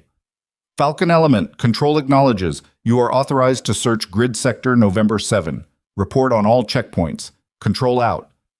Emma handed the radio back to Pettis. Move. They found the recruit, a young man named Garza from the adjacent unit, who had twisted his knee on a slope and been unable to walk out. In the second draw they checked, 22 minutes into the search. He was sitting against a rock with his arms inside his jacket, and his heat management good enough that he was uncomfortable, but not in real danger. Emma checked his knee with the practiced efficiency of someone with field medical training. Not broke, probable lateral ligament strain, needed support and assistance for extraction, and then got him on his feet between Okafor and Sayer and started moving toward the road. They reached the extraction point with Garza between them, and the search team vehicle was already there. The range master and 2 instructors, who had arrived 90 seconds ahead of them from the vehicle track. The range master looked at Garza, then at Emma's team. Good work, he said. Flat, professional, like he was describing a training result. Emma nodded. She handed off the radio to Pettis and started walking the team back toward the staging area. Logan's team had been assigned a different grid sector and hadn't found anything. She heard him ask about it on the walk back. Not jealously, she thought, but with genuine curiosity, the specific curiosity of someone trying to understand how a decision had been made. She was starting to think he was more complicated than she'd initially assessed. Not good, necessarily. Not trustworthy yet, but more complicated. That was something. 7. On day 13, Major General Hale left Falcon Ridge. Emma knew because she saw the black vehicle pull out through the main gate at 0610 from the third-floor administration window, the same window she'd used 12 days earlier to get her first look at him. She watched it go without feeling much in particular. He had not spoken to her again after the range conversation. She respected that. He had said what he came to say, done what he came to do, and left. That was the clean version of how that kind of visit could go. She turned away from the window and went to morning formation. Dillard was moving through the lines with his clipboard when something made him pause at the far end of the row. Emma couldn't see what it was from her position. She heard him say something in a low voice that didn't carry, and then she saw one of the instructors move past the formation toward the operations building with a deliberate stride. Formation was held for 12 minutes longer than usual. When Dillard came back, his face had the particular quality of someone carrying information they didn't yet know what to do with. He finished his notes without saying anything about the delay, called the class to the first training block, and walked away with the clipboard under his arm. Emma filed the 12 minutes and Dillard's expression in the same internal drawer where she kept the other things she'd noted and not yet connected. She went to the first training block, and at the far end of the operations building, through a window she couldn't see from where she stood, the screen of the secure terminal, the one that had pulled her file 12 days earlier, lit up again. A request had come through from a different source this time. The request was flagged automatically by the system that monitored access attempts to records at her classification level. And the record showed that the request had originated from inside Falcon Ridge, not from General Hale, from someone who was still on the installation, someone who was asking questions they were not cleared to have answered. The flagged access request sat in the system for 4 hours before anyone with the clearance to act on it saw it. Emma didn't know about it yet. She was in the weapons maintenance bay with the rest of the class, running through a field strip and reassembly drill under timed conditions. 30 seconds to disassemble, 60 to reassemble. Function check, repeat. It was the kind of repetitive technical work that settled the hands and left the mind partially free, which was not always a good thing. Her hands worked through the sequence automatically, while the part of her brain that didn't need to supervise the process turned over the things she'd accumulated in the last 2 days and couldn't yet connect into a shape she recognized. The 12-minute formation hold. Dillard's face afterward. The instructor moving toward the operations building. And underneath all of it, the unresolved question of who inside Falcon Ridge had looked at her record the morning Hale left, and why. She reassembled the bolt carrier group in 22 seconds and set it down and did not pick it back up. Pettis, working beside her, glanced over. "You're done already?" "Take your time," she said. "Don't rush the function check." He slowed down. She watched his hands and made sure they were running the sequence correctly and didn't think about the file access request that she didn't technically know existed. Captain Morrell pulled her out of the afternoon classroom session at 1340. He appeared at the door, said her name quietly, and waited. She gathered her notebook and followed him into the hallway without a word. Behind her, she heard the specific quality of silence that meant the class was registering the interruption and filing it for later discussion. Morrell walked her to a small conference room at the end of the administration corridor, the kind of room that existed for exactly this kind of conversation, with a table and 4 chairs and a window that looked at a wall. He closed the door. He didn't sit down immediately. "There was an unauthorized access attempt on your personnel record," he said. "Yesterday evening." Emma looked at him. From inside the installation. He didn't react to the fact that she already knew that much. "Yes. The system flagged it automatically. The access was blocked, but the attempt was logged." "Do you know who made it?" "We have a workstation ID. We're tracing it." He paused.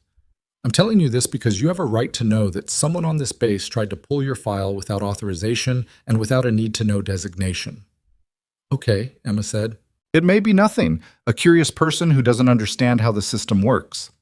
Or," Emma said, "or it's something we need to take more seriously." He sat down. "Has anyone approached you directly about your record, asked questions you thought were beyond normal curiosity?" She thought about Logan outside the classroom door. "You've run operations." She thought about his expression. Not hostile, not calculating in the way of someone planning something, but the expression of a person trying to orient himself in a situation that didn't match his prior map. "People have asked questions," she said. "Normal curiosity questions. I don't think that's what this is." "Why not?" "Because curious people ask. They don't try to access a classified file." Morrell held her gaze. "That's a fair distinction."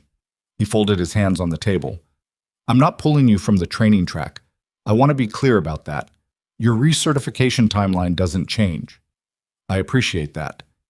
But I need you to tell me immediately if the nature of the questions changes, or if anyone approaches you in a way that feels like pressure rather than curiosity." "Understood." He stood up. She stood up. "One more thing," he said at the door. "The workstation ID traces to the administration cluster, not the barracks network, not the training area terminals." He looked at her steadily. "It's not a recruit." The hallway was very quiet. "Okay," Emma said. She walked back to the classroom. She sat down in her chair. Reyes glanced at her from 2 seats over, and Emma gave a small single shake of her head that meant not now, and Reyes turned back to the front of the room. Emma opened her notebook and wrote nothing in it for the rest of the session. No, not a recruit. She sat with that through the evening meal, through the equipment inspection that closed out the training day, through the walk back to the barracks in the cold that had sharpened overnight and was now carrying the first real edge of the winter that would settle into these mountains for the next 4 months. Administration cluster, which meant instructors, support staff, range personnel, the coordination offices that ran the scheduling and evaluation and documentation for the training program. It meant someone who had legitimate access to the network, but not to records at her classification level, and who had tried to get there anyway. The question she kept returning to was not who, not yet, because she didn't have enough information to narrow that, but why now? Hale's visit had put a spotlight on her. The classified flag on the terminal had been visible through the operations building door for long enough that multiple people had seen it and discussed it.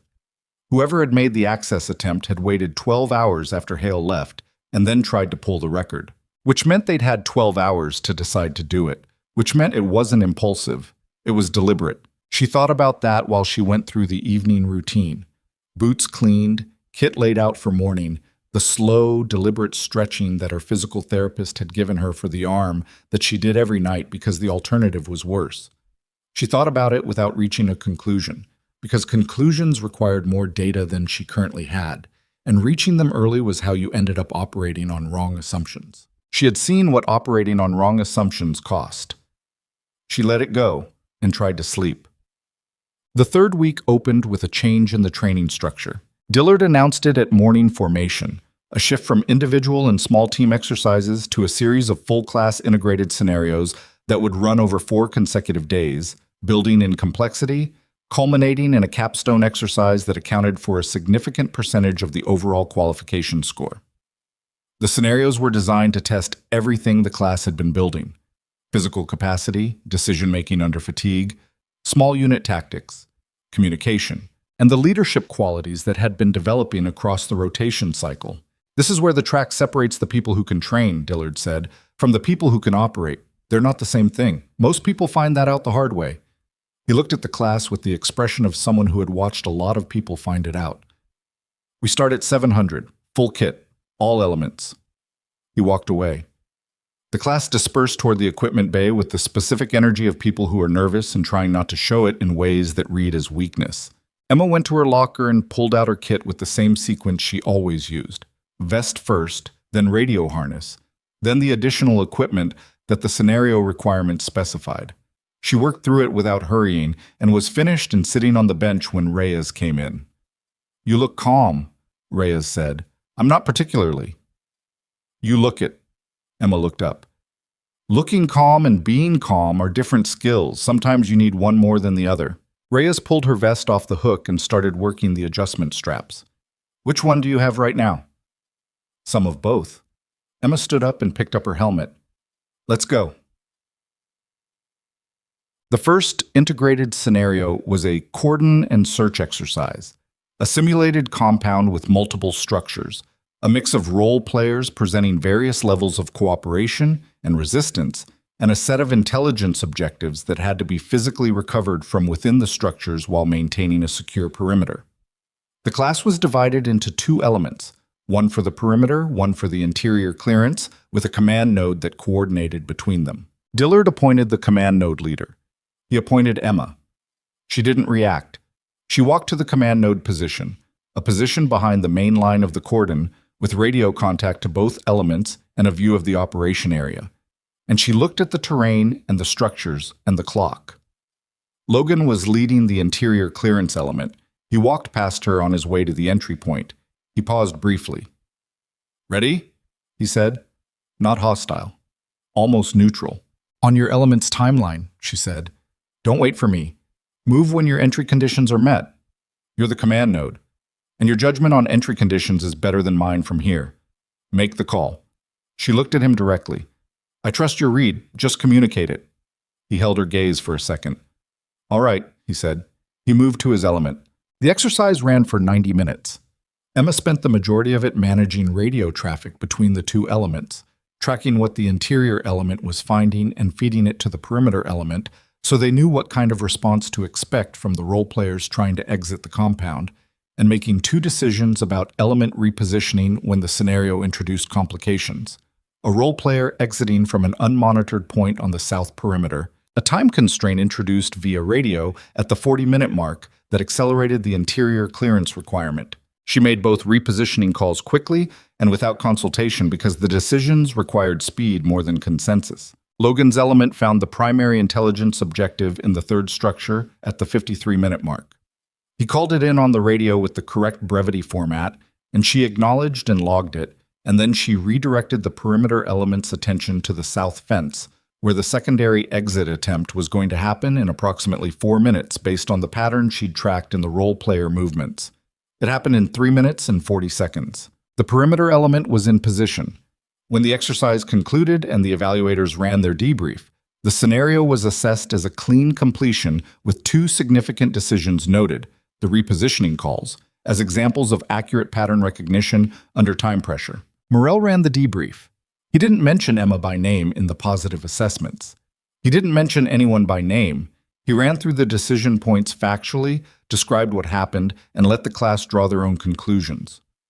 Logan sat across the table from Emma during the debrief and said nothing, but she could see him working through it, tallying something, adjusting a prior calculation, arriving somewhere new.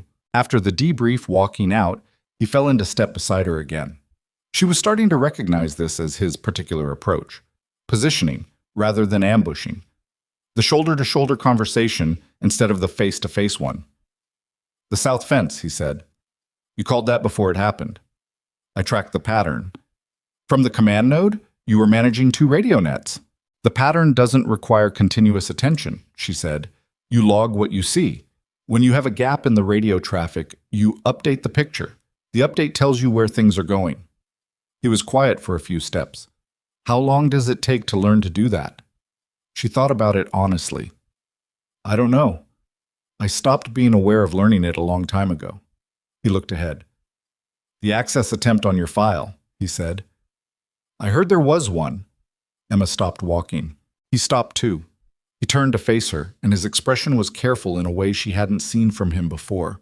Not calculating, not defensive, but careful in the way of someone who was aware they were on uncertain ground. I didn't do it, he said. I want to be clear about that. Okay. I know I've been asking questions. I know how it looks. He held her gaze. But I didn't try to access your record. I wouldn't know how, and even if I did, he stopped. That's not what I'm about. Emma looked at him for a long moment. I know it wasn't you, she said. Something in his face shifted. How? Because you ask out loud, she said. That's consistent. Whoever tried the file was doing the opposite. He absorbed that. So who was it? I don't know yet. Are you worried about it? She looked at him. I'm paying attention to it. That's different from worried. She turned and started walking again. He didn't follow this time. Masham. The question of who had made the access attempt got its answer on day 16, and it arrived the way answers to those kinds of questions usually arrived. Not cleanly, not in a way that made the situation simpler, but as a complication that reshaped everything around it. The rangemaster's name was Croft. He had been at Falcon Ridge for 9 years, which was long enough that the installation had organized itself partly around his presence in a way that nobody had noticed until it started to become a problem. He ran the weapons qualification programs, managed the range scheduling, and had access to the administration network as part of his role coordinating training documentation. He also had a secondary interest that hadn't been visible until the access attempt logged his workstation ID. Emma learned this not from Morell, who had been conducting the investigation quietly, but from Warrant Officer Haas, who came to find her after the second integrated scenario on day 16 and said, without preamble, "Walk with me." They walked to the far end of the equipment bay, away from the rest of the class. Croft is being interviewed right now, Haas said. Administration offices. They brought someone in from outside, Jarosin, counterintelligence liaison. I don't know all of it, but I know the access attempt was part of a pattern. Not just your record, other records, other people who've come through this installation with classification levels above standard. Emma processed this carefully. How long has this been happening? They don't know yet. The full audit is ongoing. Haas paused. What they know is that your record flagged faster than the others because of the classification level. The system has a higher sensitivity threshold for files at that tier. What was he looking for? That's what they're trying to determine. Haas looked at her with the direct expression she used when she was giving information she wanted received without embellishment. This doesn't change your training status. Morell confirmed it this morning. But I thought you should hear it from someone who doesn't have an institutional reason to minimize it. I appreciate that, Emma said. You've handled this whole cycle very quietly, Haas said. Most people in your position? She stopped, started differently. I've been running weapons qualifications here for 6 years. I've seen a lot of recruits come through with things they're not talking about. Most of them eventually use it as a shield or a weapon. You haven't done either. Emma looked at the wall. It's not a resource. What is it then? A pause. It's just what happened, Emma said. It's not something I carry around to show people. Haas was quiet for a moment. The class has noticed that, she said, for what it's worth. She walked away. Emma stood in the equipment bay for a moment and looked at nothing in particular. Then she went back to work. The capstone exercise was announced on day 17 and scheduled for day 19. Dillard laid out the structure at morning formation. A full-class operation running from 0600 to an unspecified end time, covering multiple kilometers of the training area, involving all of the skill categories assessed throughout the cycle, and culminating in a scenario that the class would not be fully briefed on until they were already in the field. The score from the capstone was weighted heavily. It would determine who completed the qualification track at what performance tier and who would need to repeat elements. Rest day tomorrow, Dillard said. Use it. The class dispersed with the energy of people who would not actually rest. Emma used the day to do maintenance, kit checks, equipment function tests, the careful going over of everything she relied on to make sure nothing would fail her because she hadn't paid attention to it. She also slept for 10 hours, which was more sleep than she'd gotten in a single stretch since arriving at Falcon Ridge, and woke up the morning of day 19 with her arm complaining at exactly the level she'd expected, and her mind clear in the way that sleep, when you finally got enough of it, could still produce. She ate breakfast without talking much. Reyes ate beside her and also didn't talk much, which was becoming one of the qualities Emma most valued about Reyes's company. Okafor and Pettis sat across from them and ran through quiet equipment checks between bites of food. Sayer came in late, sat at the end of the table, and ate fast with the concentration of someone trying not to think about something. Logan ate alone. Emma noticed that. He was at a table by the window with his kit beside him and a small notebook open in front of him that he was writing in with focused deliberation. Not performing solitude. Actually in it. She had seen him do this twice before, the night before the leadership rotation evaluation and the evening after the cordon and search scenario, and she had filed it without acting on it. He was the kind of person who processed by writing. That was a method she understood. She looked away and finished her food. Nick. They were in the field by 6:15. The first 6 kilometers were movement, a navigation route through the northern and eastern training areas, each team on a staggered departure, with checkpoints that fed them progressive information about the scenario they'd be operating in. Emma's element was Reyes, Sayer, and a recruit named Thorne who had joined the class in week 2 after a medical hold and had spent 9 days proving himself quietly and competently without drawing much attention. He reminded Emma a little of herself, which she found both useful and slightly uncomfortable. The movement was hard, not impossibly hard. The class had covered this ground enough times to know its rhythms, but the combination of full kit, a pace requirement that pushed the edge of sustainable, and the cumulative fatigue of 17 days of training made it cost more than the same movement would have cost on day 1. Emma set a pace that Sayer could maintain with his ankle, which had been taped by medical after the obstacle course, and had held up since but still had a range of motion limit that showed on anything above a moderate run. "I can push faster," he said, about 2 kilometers in. "I know, but we don't need to." The pace is fine," she said. "We have margin. I built margin into the route." He didn't argue. The thing that had changed about Sayer in the last 10 days was a specific kind of trust, not complete, not blind, but the functional trust of someone who had been given accurate information enough times that they had started defaulting to belief over skepticism. It was useful. Emma was careful not to misuse it. At the 3rd checkpoint, they received the first scenario brief, a simulated casualty situation at a forward position, requiring medical assessment, communication with the support element, and continuation of the primary mission while managing the casualty. The casualty was role-played by one of the evaluation staff, a limping, non-communicative presence who required 2 people to assist and could not be left alone. Thorne had basic medical training. Emma confirmed this before she assigned him. "Assess and stabilize," she told him. "You're staying with the casualty. Reyes, you're on comms. Sayer and I continue the route to the primary objective." 2 people for the objective, Sayer said. "It's what we have." She looked at the brief in her hand. "The objective doesn't require more than 2 if we're clean on entry." "What does clean on entry look like at this stage?" "We'll know when we get there." They moved. Well, the primary objective was a structure in the Northwest training area, a 2-story concrete block building that the training program used for close quarters exercises, fitted with electronic target arrays and camera coverage for evaluation purposes. Emma had done one previous session in this building early in the first week, and she remembered its layout with the kind of automatic spatial retention that had once been purely a survival tool and now was just how she moved through any unfamiliar space. She and Sayer approached the entry point at a jog, slowed to a walk at the corner, and paused there for a moment of mutual orientation. 2 entry points, she said quietly. Main door, which they'll expect. Side access on the east wall, which the brief shows as secondary. She looked at the structure. I'll take the side. You take the main. You go first. Give me 10 seconds to get into position. When you hear me make entry, hold your position and watch the front. Don't push in behind me. You're going in alone? 10 seconds after you start the approach. I won't be alone for long. He looked at her. Something in his face was doing the calculation she'd seen other people run when she told them something that went against their instinct, the mental weighing of their own read against the available evidence about whether her reads tended to be right. Okay, he said. 10 seconds, she said. Exact. Got it. She moved. The east wall had a maintenance access door, heavy, unlocked for the exercise, with a handle that required two-handed operation.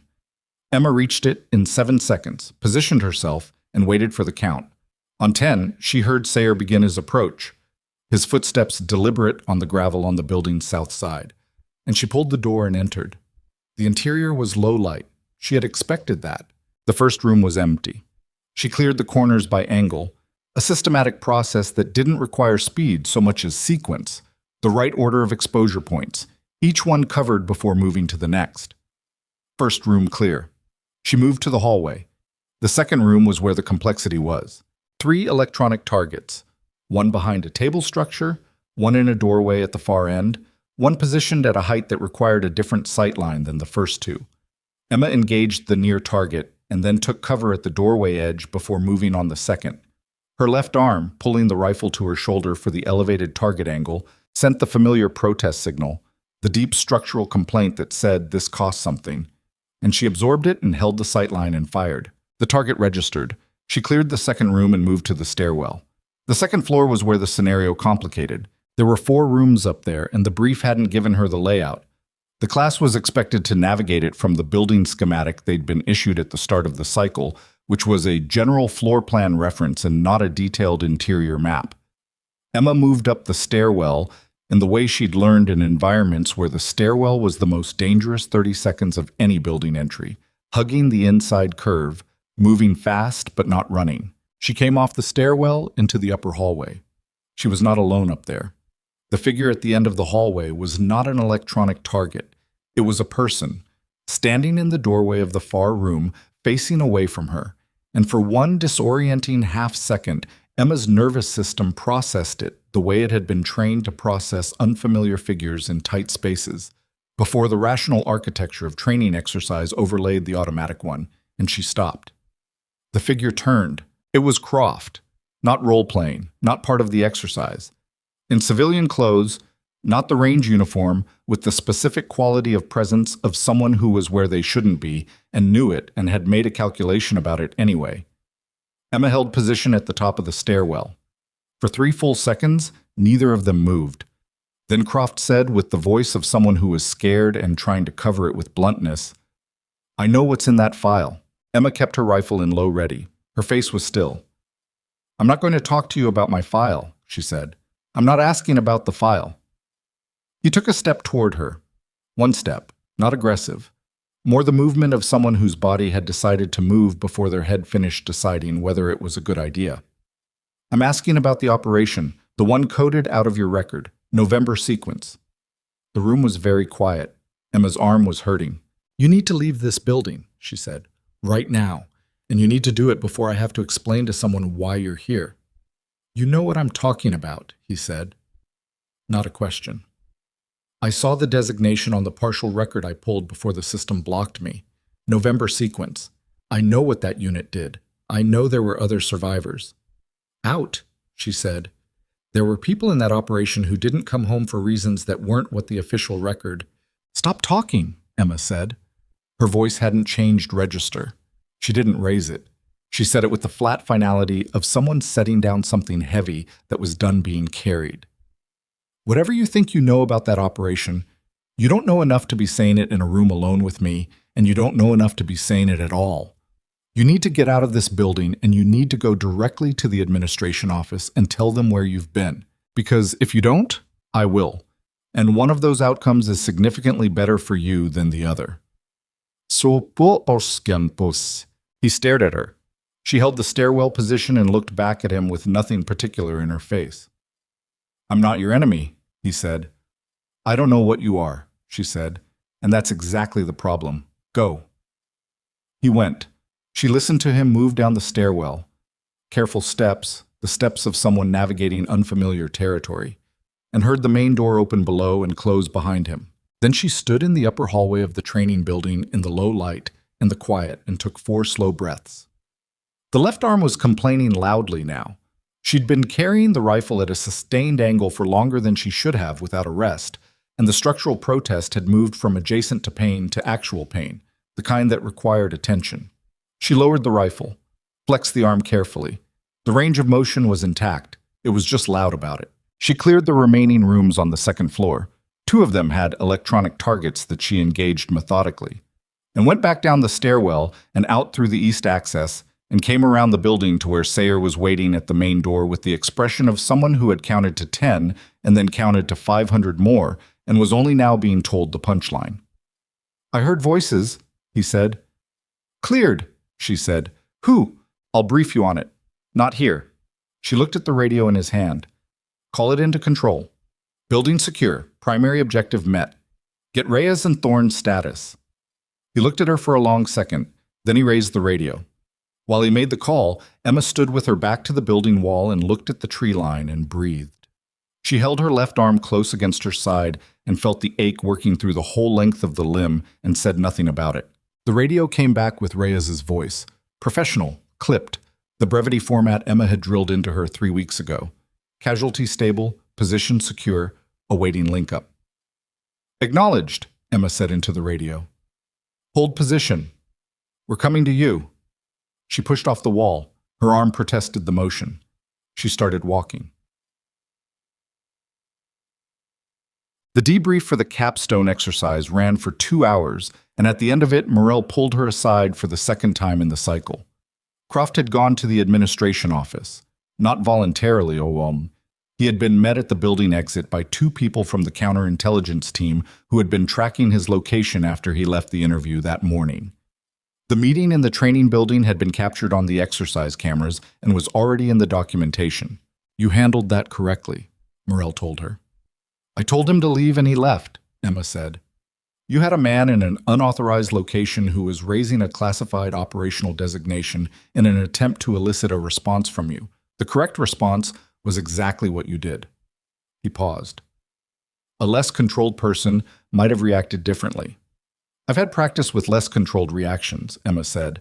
"I know where they go." Morell looked at her. "There'll be a formal statement required. From you. About the conversation. It doesn't have to happen tonight." "Tomorrow is fine," she said. "Get the arm looked at." She looked at him. "I've been watching you compensate for 3 weeks," he said. "Tonight it was visible. Medical, tonight. That's not a request." She went to medical. The physician on duty was a compact, practical woman who ran the assessment without commentary and concluded that the arm had sustained a soft tissue inflammatory response. Not a new injury, not a fracture, not damage to the surgical repairs that had been done 14 months ago, but an overuse response in tissue that had limited tolerance for extended load. She taped it, prescribed anti-inflammatories, told Emma to keep the load below a threshold for the next 48 hours, and sent her out. Emma sat in the waiting area for a moment after the physician left the room. The arm was taped. The capstone exercise was complete. Croft was in counterintelligence custody. Somewhere in the documentation trail of the last 3 weeks, a picture was forming that she hadn't fully drawn yet, a picture of what Croft had actually been looking for, and why the November sequence designation had been enough to make him take a risk that had cost him his career. She didn't have enough to see the whole picture yet. She stood up. She walked out of the medical station into the cold of the mountain night. The sky above the ridge was clear, and the stars were the specific hard-edged kind that appeared at elevation, not the soft blur of cities, but the sharp, permanent kind. And she stood in the parking area for a moment and looked at them. Her left arm ached under the tape. She walked back to the barracks. Behind her, in the administration building, the secure terminal that had logged 2 access attempts in 3 weeks lit up with a new notification. Not an access attempt this time, but an incoming transmission from a clearance level that put it well above anything Falcon Ridge's own systems could read without assistance.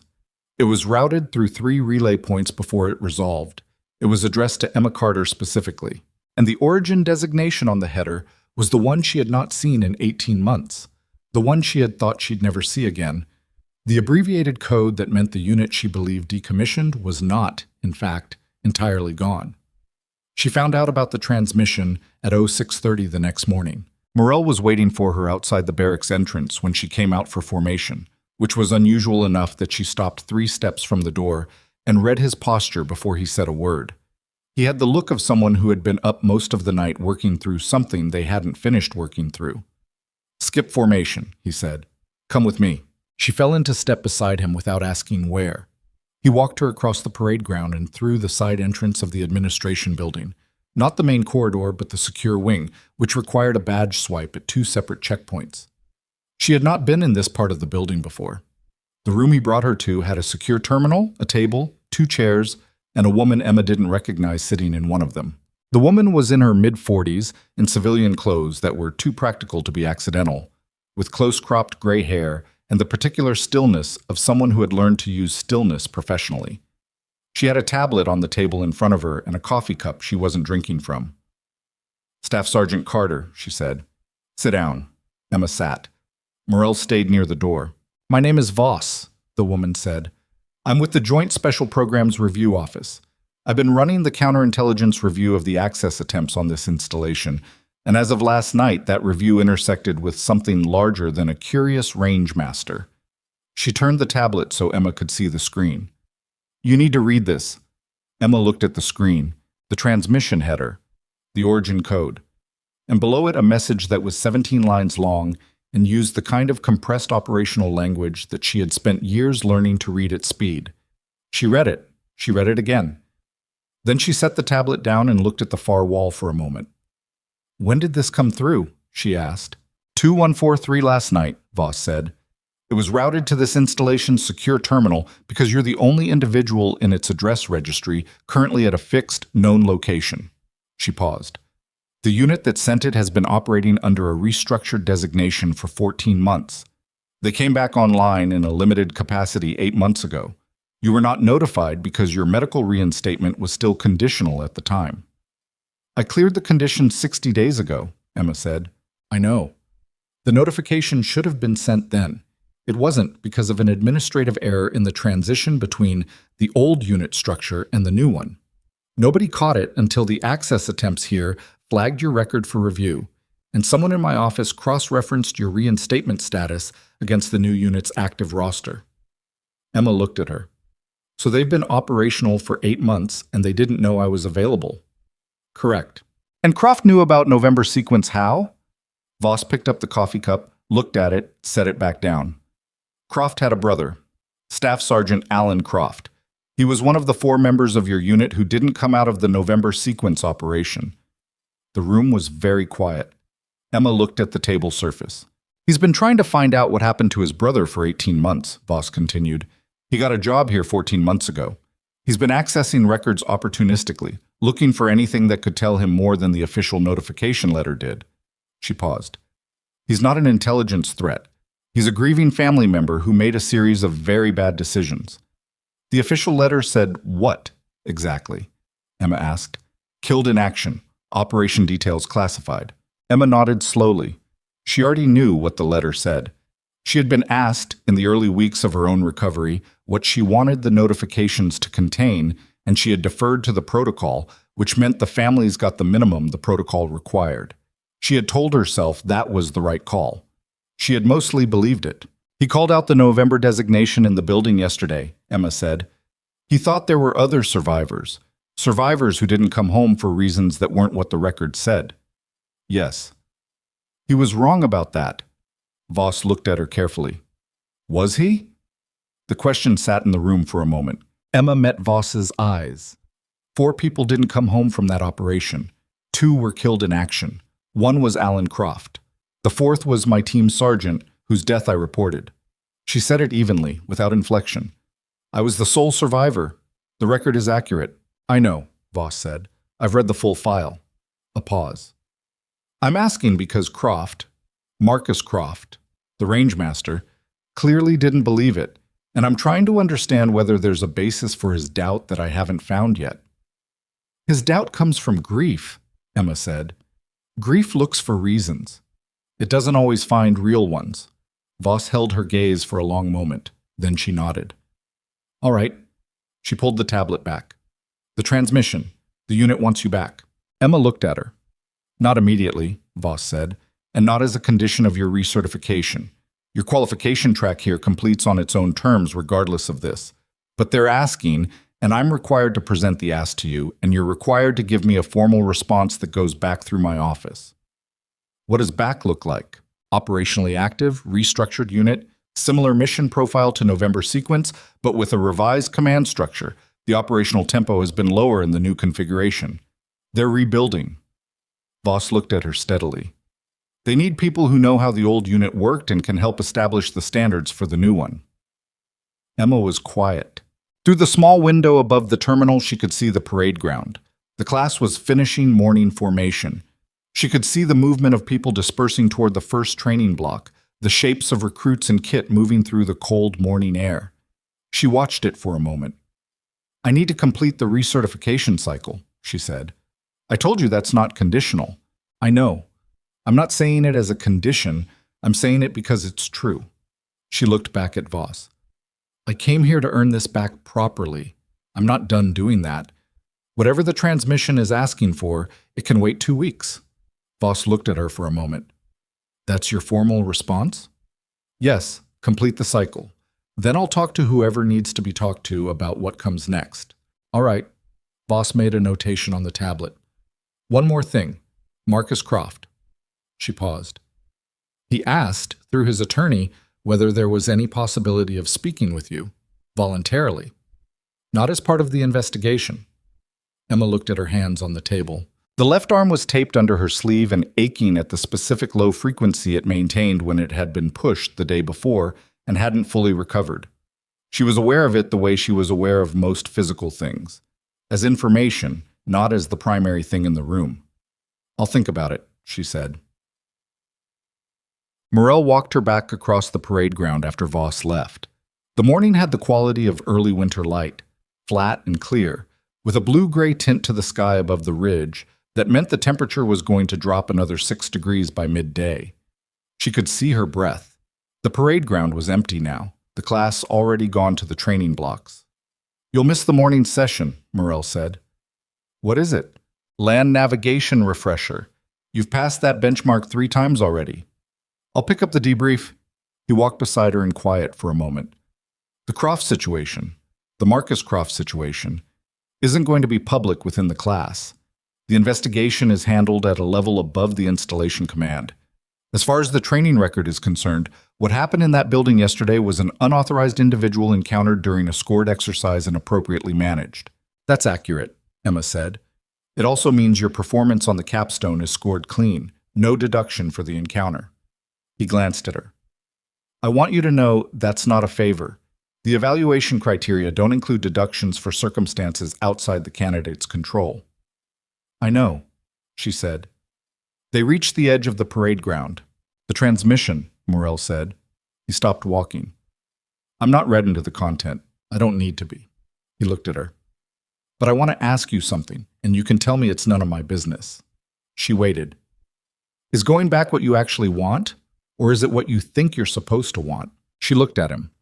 He was the most direct he had been with her since the cycle started, and she recognized the directness for what it was. Not intrusion, but the specific care of someone who had watched her work for 3 weeks and had earned the question. "I don't know yet," she said honestly. "That's why I need to finish the 2 weeks." He nodded. "Fair enough." He went back toward the administration building. She went toward the training area. Awesome. She found Logan Pierce at the edge of the Eastern Trail, sitting on a boulder with his notebook in his hands and his kit beside him. He wasn't writing. He was looking at the tree line with the expression of someone who had come out here to think and hadn't gotten anywhere useful yet. She almost walked past. She had her own internal inventory to work through, and it was a long one, but she stopped. "You're missing the navigation block," she said. He looked at her. "Haas said I could take the morning. Evaluation day admin." He looked back at the tree line. She was being generous. I think she just knew I needed to not be in a room. Emma sat down on the rock beside him, not close, but not far. She wasn't entirely sure why. She had learned to pay attention to the decisions her body made before her head weighed in. "Your score from the capstone," she said. "Have you seen it?" "Not officially. I know it's good." "It is good," she said. He looked at her. "You've seen it?" Morel mentioned it. She looked ahead. "Your interior clearance was clean. Radio discipline was strong throughout. The repositioning adaptation in the 3rd phase was the right call, and you made it fast." He was quiet for a moment. "You sound like you're giving a debrief." I am giving a debrief. You don't have to. I know, she paused. You've been waiting for someone to tell you what the honest assessment is. I'm telling you. He absorbed that. Then, what's the honest assessment of the part where I spent the first week making your life worse than it needed to be? She looked at him. He wasn't performing remorse. He was doing the actual work of it, which looked different, which involved less eye contact and a jaw that was doing something uncomfortable. You made incorrect assumptions and acted on them, she said. That's human. The question is whether you updated when the evidence changed. Did I? You did, she said. Not fast enough to be comfortable for either of us, but you did. He was quiet for a long time. The tree line moved in the morning wind. Somewhere in the upper branches, a bird made a sound and stopped. I looked you up, he said. Not your file. I don't have access to your file, and I wouldn't try. But I found what I could in open sources. He looked at her. There's almost nothing. I know. Most people with a long service record, even without details, you can find the shape of it, where they served, when, what units they were attached to. With you, there's nothing past a certain point. It's like, he stopped. It's like you stopped existing. That's intentional, she said. I figured. He turned the notebook over in his hands. I'm not asking. I want you to know that. Whatever's in the gap, I'm not asking. She looked at him. Okay. I just want to say, he stopped again. Tried a different approach. The things I said, the first few days. I thought I was reading a situation. I thought I knew what I was looking at.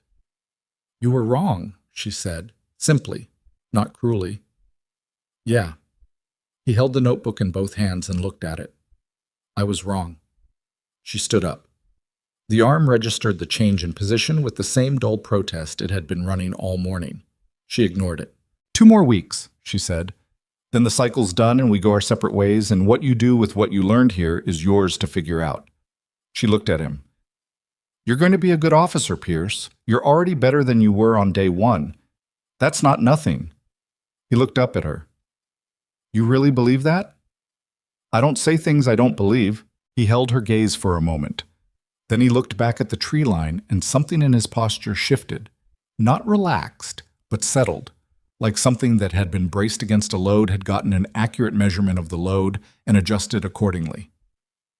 Go to the navigation block, she said. You need the refresher less than most people, but you'll feel better for having been there. He almost smiled. Almost. Is that an order? It's a suggestion from someone who outranks you in ways that are currently complicated. This time he did smile. Brief, a little crooked. Yeah, okay. She walked back toward the training area. She met with Marcus Croft on the afternoon of day 20. It was arranged by Voss in a small room in the administration annex with a counterintelligence officer present, but seated at the far wall and making clear by his posture that he was there as a requirement and not as a participant. Croft was in civilian clothes. His installation access had been suspended pending the investigation, and he looked like someone who had slept badly for several nights in a row, which was probably accurate. He stood when she came in. She sat down across from him and said, "Sit down." He sat. They looked at each other. "You didn't have to agree to this," he said. "No." "Why did you?" She thought about it. "Because I know what it's like to need to know something and not be able to find out." She paused. "I'm not going to tell you operational details. I can't, but I can tell you some things." He leaned forward slightly. His hands on the table were clasped too tightly, the knuckles showing the pressure. "Your brother," she said. "Alan." "Yeah, he was good at his job. That's not something I say as a comfort line. He was actually good. He was the kind of person who was calm when other people weren't, and in the situations we operated in, that quality mattered more than almost anything else." She held Croft's gaze. "He didn't suffer. I know that's something people say, but in this case it's accurate. What happened was fast, and he was doing exactly what he trained to do when it happened." Croft's jaw was working. He wasn't crying. He was holding something back that wasn't quite tears, a more complicated response, the kind that comes from having waited 18 months for information and now having some of it finally landing. The record says killed in action, he said. That's all it says. That's all it can say. The operational context can't be released. That's not bureaucratic protection. It's an active security concern. If I could release more, I would. She paused. I couldn't go to the family notifications. I was still in surgery. But if I could have gone, I would have told your family that Alan died as well as a person can die in those circumstances, doing something that mattered, with people who respected him. Croft looked at her for a long moment. You were the only one who came out, he said. Yes. How? She looked at her hands briefly. Luck? Positioning? A few decisions that could have gone the other way. She looked back at him. I've spent 18 months asking the same question. I don't have a satisfying answer. I probably won't. He was quiet. He looked at the table. I put you in a bad position, he said. Coming to Falcon Ridge, accessing records I had no right to touch, cornering you in that building. He shook his head slightly. I wasn't thinking clearly. He stopped. I needed to know something real. Everything official felt like a wall. I know, she said. I'm going to lose my job. Probably, she said. She didn't soften it. He didn't seem to want it softened. I know. He looked up at her. Was it worth it? What you all did? The question sat in the room for a moment. I think so, she said. I don't have enough distance from it to be sure. But I think so. He nodded slowly. Something in him, not all of it, not most of it, but a part, had found a place to land. She could see it in the way his shoulders moved. Thank you, he said, for coming. She stood up. Take care of yourself, Croft. She walked out. The hallway was empty. She stood in it for a moment with her back against the wall and her eyes closed and breathed. In through the nose, hold, out slowly. The method her therapist had given her for the moments when something compressed her chest in a way that wasn't medically concerning but needed managing. 3 breaths. She opened her eyes and walked toward the training area. The final 2 weeks of the qualification cycle had a different texture from everything that had come before. Part of it was the natural rhythm of a training program approaching its close, the accumulated fatigue and accumulated competence running in parallel, the class functioning more like a unit and less like 17 individuals who happened to be in the same place. Part of it was the Croft investigation, which resolved quietly and without drama for anyone in the recruit class. Most of them never knew the full shape of what had happened, only that the range master was gone and that the exercises continued without interruption. And part of it was Emma herself, who had changed in a way she couldn't have precisely articulated, but that Reyes registered and said so, one evening in the barracks. You're lighter, Reyes said. Emma looked at her from the bunk. I weigh the same. Not physically, just, Reyes considered it. You're carrying less. Emma thought about that, about the conversation with Croft, about the formal response she had sent back through Voss's office. Complete the cycle, then we'll talk, and the acknowledgement that had come back through the same channel without commentary. About the 2 weeks still ahead of her, which she was going to complete the same way she had completed everything here, on the terms she'd set for herself when she walked off the bus in the dark before dawn 3 weeks ago. Maybe, she said. Is that a yes? It's a maybe. She looked at the ceiling. Go to sleep, Reyes. Yeah. The lights in the barracks went out at 2200. Emma lay in the dark and thought about what came after the cycle. Not with the anxious circling she had done in the early days, when the question of what she was doing here and whether she had made a mistake felt like something with teeth. More like a person looking at a map before starting a route, noting where they were, noting where they were going, planning the steps between. She didn't have all the answers. She knew she didn't have all the answers. But she had finished the November sequence conversation with Voss, and she had sat across from Marcus Croft and given him what truth she could. And she had spent 20 days in a training cycle that had taken everything she had on more than one occasion, and she had not quit, and she had not faked anything, and she had not used the record as a shortcut. That was something. She wasn't sure yet what it added up to, but it was something real. She closed her eyes and slept, and for the first time in a long time she slept without the particular quality of tension in her chest that had been there since before the operating table, before the rehabilitation ward, before the long, quiet weeks of evaluation and waiting and the daily work of convincing medical professionals that she was ready to carry weight again. It wasn't gone. It wasn't even mostly gone, but it was quieter than it had been. And in the morning, she would get up and she would go to formation and she would do the work. That was what she knew how to do. That was enough. On the second to last day of the cycle, Dillard posted the final qualification rankings outside the operations building at 0730. Emma was the fourth person to look at the board. She found her name, read the tier designation beside it, and walked away. She didn't linger. She didn't perform anything about it. Logan Pierce was standing 10 meters from the board when she passed him. He had already read it. His score was strong, second in the class. He looked at her with the expression of someone who wanted to say something and was deciding how. First, he said. Yeah, she said. By a lot. By enough, she said. She kept walking. She heard him fall into step beside her. Carter, he said. Pierce. He stopped walking. She stopped too, and turned. He looked at her with the uncomplicated directness of someone who had run out of angles to approach something from and had decided to go straight at it. I'm glad you were here, he said. That's all. I'm glad you were in this class. She looked at him for a moment. Yeah, she said. She turned and walked toward the training area. Behind her, the ranking board moved in the morning wind, the paper lifting slightly at its corners before settling back against the board. Names and numbers and tier designations, the accumulated score of 21 days of everything the track had required. Her name at the top. Not a shortcut. Not a reputation. Not a classified record doing the work for her. Just what she had done and what it had cost and what it had built. The same slow, unannounced kind of building she had always done, in every place she had ever been asked to be enough. The last day of the qualification cycle began the same way the first one had. Cold. Dark. The bus. Different bus. Same pre-dawn hour. Same mountain air coming off the ridge in slow, deliberate waves. But this time the class moved through morning formation with the particular efficiency of people who had spent 21 days learning how to move together. And the differences from day one were visible in ways that only became clear when you had watched both versions. Nobody was performing anything. That was the difference, Emma thought. On day one, every person in that formation had been performing some version of who they wanted to be seen as. Competent, tough, unworried, ready.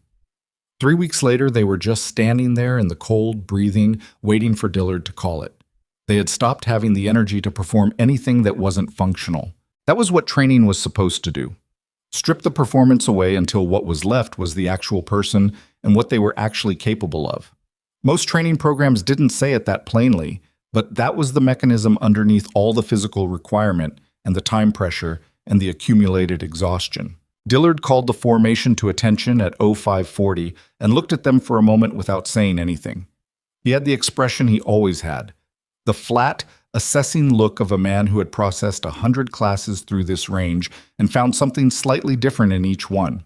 He didn't tell them what he found. He never did. Final evaluation starts at 0800, he said. Individual performance reviews at 0700. You know where you stand, go get fed. He walked away. The class dispersed toward the mess hall. Emma's individual performance review was scheduled for 7:10, with Morel running the session. She ate quickly, alone, and arrived at the review room 2 minutes early to find Morel already there, with her file on the table and 2 coffee cups, one of which he pushed toward her chair when she sat down. She looked at the cup. Thank you. Don't read anything into it, he said. I made too much. She almost smiled. She picked up the cup. The review was structured, scores by category, noted strengths, noted development areas, formal documentation of the cycle completion. Morel ran through it with the professional clarity she had come to expect from him, which was the kind of clarity that didn't editorialize, didn't soften, and didn't inflate. She listened, asked 2 questions about the documentation format for her reinstatement file, and got accurate answers. At the end of the formal portion, Morel closed the folder. The reinstatement is complete, he said. I'll submit the certification to the medical review board by end of week. You'll receive confirmation through your registered contact within 10 days. Understood. He was quiet for a moment. Voss contacted me yesterday, he said. Emma looked at him. Not about you directly. About the investigation. Croft's case has been referred to the appropriate authority. He'll face administrative and possibly legal proceedings for the unauthorized access. The installation is implementing additional security protocols for the administration network. He paused. Voss also told me the transmission you received has been formally acknowledged on your behalf. I know. I submitted the response through her office. She told me that too. He looked at her. She didn't tell me the content. No, Emma said. She wouldn't. I'm not asking. I know you're not. She held the coffee cup in both hands. The left arm was better this morning. 3 days off the heavy load requirement had given it enough recovery to stop the constant background complaint. Not fixed, just quieter. I told her I needed to complete the cycle first. After that, I'd have a conversation about what comes next. And now the cycle is complete. Yes. He held her gaze for a moment. For what it's worth, whatever you decide, you did what you came here to do, on the terms you set for yourself. He paused. That's not nothing. A lot of people set terms for themselves and find ways to quietly renegotiate when it gets difficult. I know, she said. You didn't. She looked at the table and then back at him. No, I didn't. He picked up his own cup. Go finish the day. The final evaluation was a 2-hour physical and tactical assessment that ran the class through a compressed version of the entire cycle's skill set, a kind of summary of everything the track had asked for, designed not to introduce new challenges, but to confirm that the challenges from before could be reproduced under the specific pressure of a final, scored, recorded evaluation. Emma ran it cleanly, not perfectly. The left arm cost her 3 seconds on the wall obstacle, and her grouping on the long-range component opened up slightly from the wind shift she caught late, giving her 4 rounds inside the primary ring instead of all 5. She noted both deviations, filed them for her own future reference, and kept moving. The class finished within 30 minutes of each other, which Dillard noted on his clipboard with the expression of someone registering a fact that was relevant to his assessment. Logan finished second overall. He hit the wall clean, and his long-range grouping was tighter than it had been on the capstone. Emma saw him check the target through the scope after the final shot and lower the rifle with the careful, controlled expression of someone who had just confirmed something they needed to confirm. Sayer finished in the middle of the pack and finished clean. No errors on the radio sequence, which had been his weakest element at the start of the cycle, and a solid obstacle run on the ankle that had held up through 3 weeks of increasing demand. He crossed the finish line and bent forward with his hands on his knees and breathed for about 30 seconds, and then straightened up. Emma was standing nearby, cooling down from her own run. He looked at her. Ankle held. I know. I watched. You were watching? I watched the class. He made the sound that was almost a laugh again. This time it was a little more than almost. Yeah, he said. You do. Reyes finished 4 minutes after Emma, which put her in the top third of the class and above her week 2 projection by a significant margin. She crossed the line and immediately went to a sitting position on the ground and looked at the sky. Emma walked over and sat beside her. You ran that well, Emma said. I ran it terrified, Reyes said. Does that count? Running it terrified and running it well aren't mutually exclusive. Reyes turned her head and looked at Emma from ground level. Is that something your old team told you? Emma thought about it. Something like that. Reyes looked back at the sky. I'm going to miss this, she said, which is insane because it's been the hardest 3 weeks of my life. The hard things usually stick more than the easy ones. Yeah. Reyes was quiet for a moment. What are you going to do after? Emma looked at the mountains. The sky above the northern ridge had the winter blue of a clear day at elevation. Saturated, deep, the kind of blue that looked like it had been worked on. She had looked at that ridge most mornings for 3 weeks. She had memorized the way the light moved across it without meaning to. I have some decisions to make, she said. The transmission thing? Emma looked at her. How do you know about that? I don't know about it. I know that something came in for you that changed your energy for about 4 days. Reyes paused. I'm observant. You are, Emma said. Yes, the transmission thing. Are you going back to whatever it was before? Emma sat with the question for a moment, not avoiding it, genuinely sitting with it, the way she had been sitting with it since Voss had put the tablet in front of her. "I think so," she said, "but differently than before." She paused. "I need to go back to help them rebuild it right. Not because I'm trying to finish something, because there are people in that unit who need someone who knows what the old standards were. To teach them. To work with them. It's not the same as teaching." Reyes nodded. She understood the distinction without having it explained further, which was one of the things Emma had come to value about her. "I think you should," Reyes said. Emma looked at her. "Yeah? You're good at it, at..." Reyes thought about it. "At making people better without making them feel like they needed you to." She paused. "That's rare." Emma looked away. The mountain, the blue sky. "Get up," she said. "You're going to get cold sitting on the ground." "One more minute." "Reyes." "One more minute, Carter. I just ran the hardest physical eval of my life. Give me one more minute." Emma stayed sitting beside her. The formal completion ceremony at Falcon Ridge was not elaborate. It didn't have the design theater of a graduation parade. No marching band. No extended speeches from generals.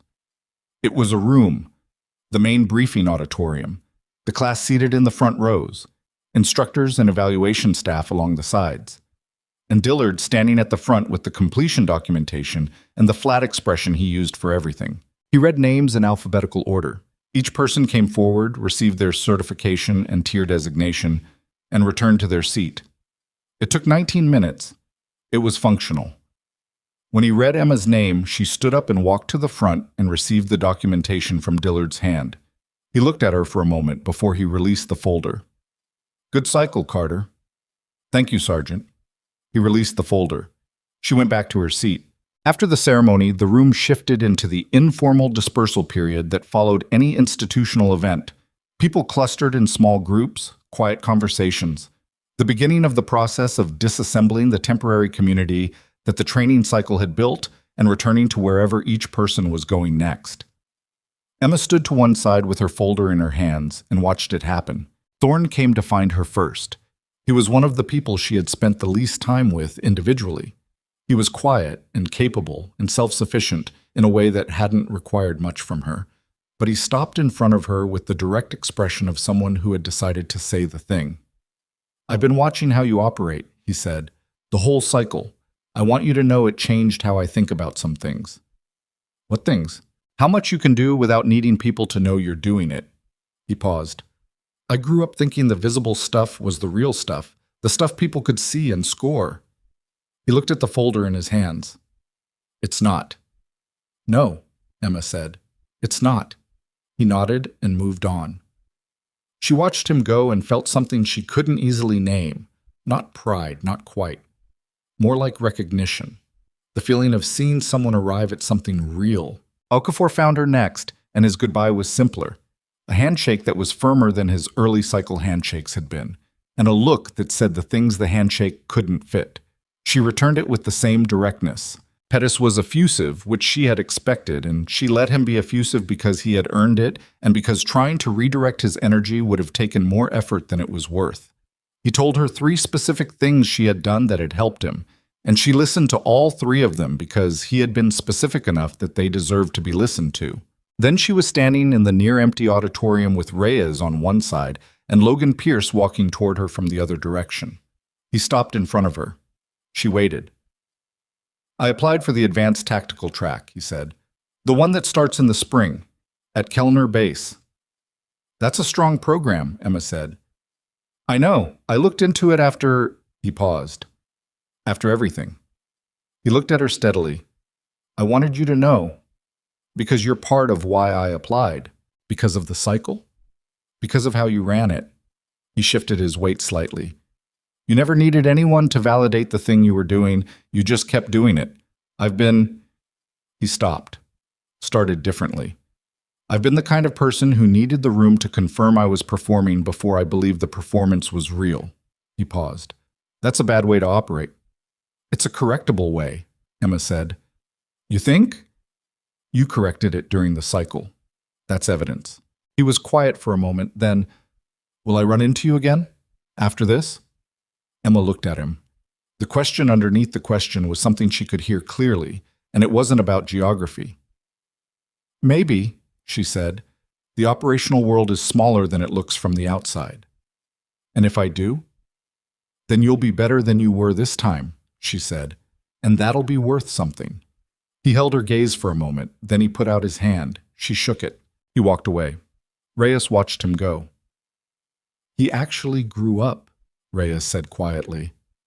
Most people do, Emma said, when the situation asks for it. She made the call to Voss at 1600 from the small communications room in the administration annex. Voss picked up on the second ring. Carter? Voss said. Cycle complete, Emma said. Certification submitted. I'm ready to have the conversation. I assumed you'd call today. There was the sound of papers moving on Voss's end. The unit's current command is Operative Director Navarro. She's been running the restructured program for 8 months. She wants a face-to-face before any formal reattachment is processed. When? Next week, if you're available.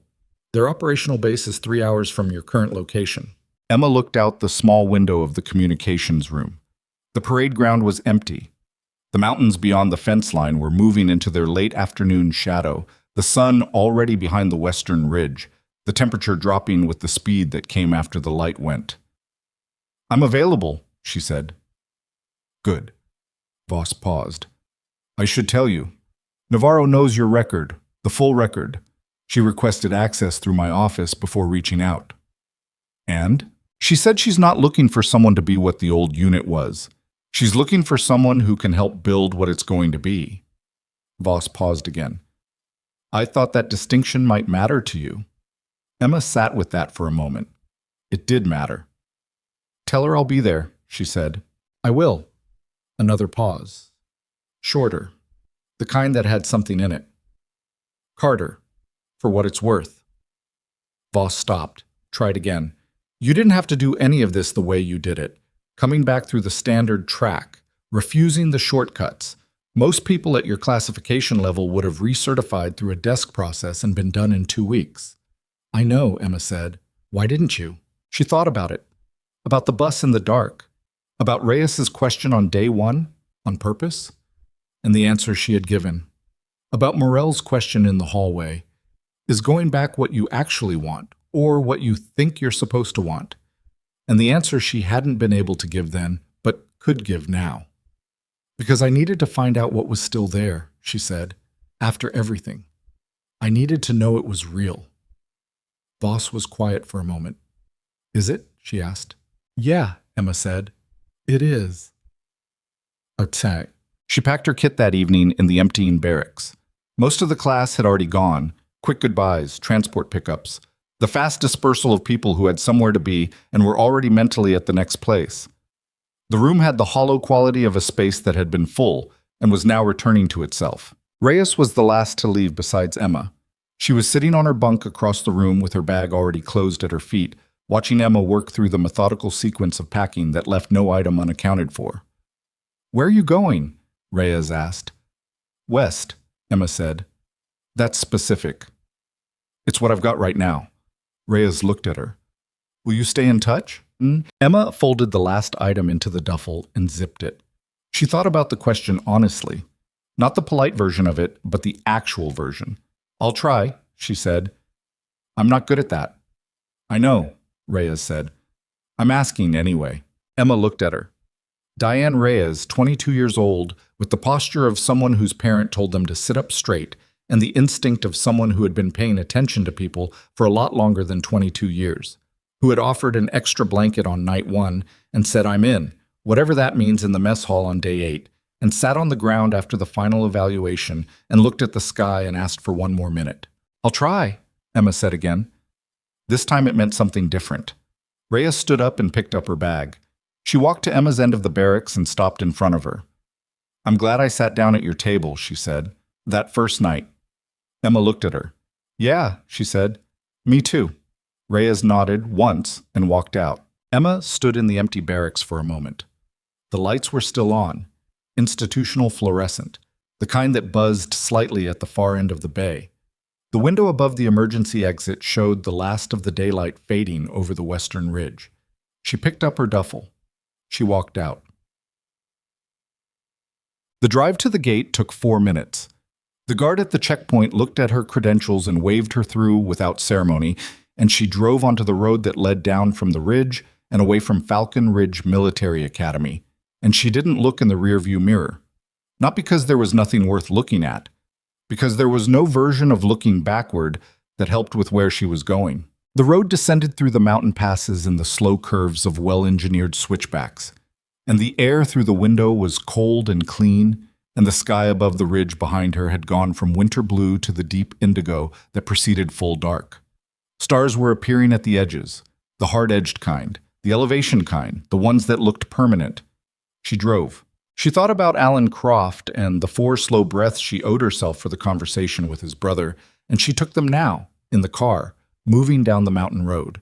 She thought about Logan Pierce applying to Kellner and the specific kind of growth that could happen in a person when the environment asked for it honestly.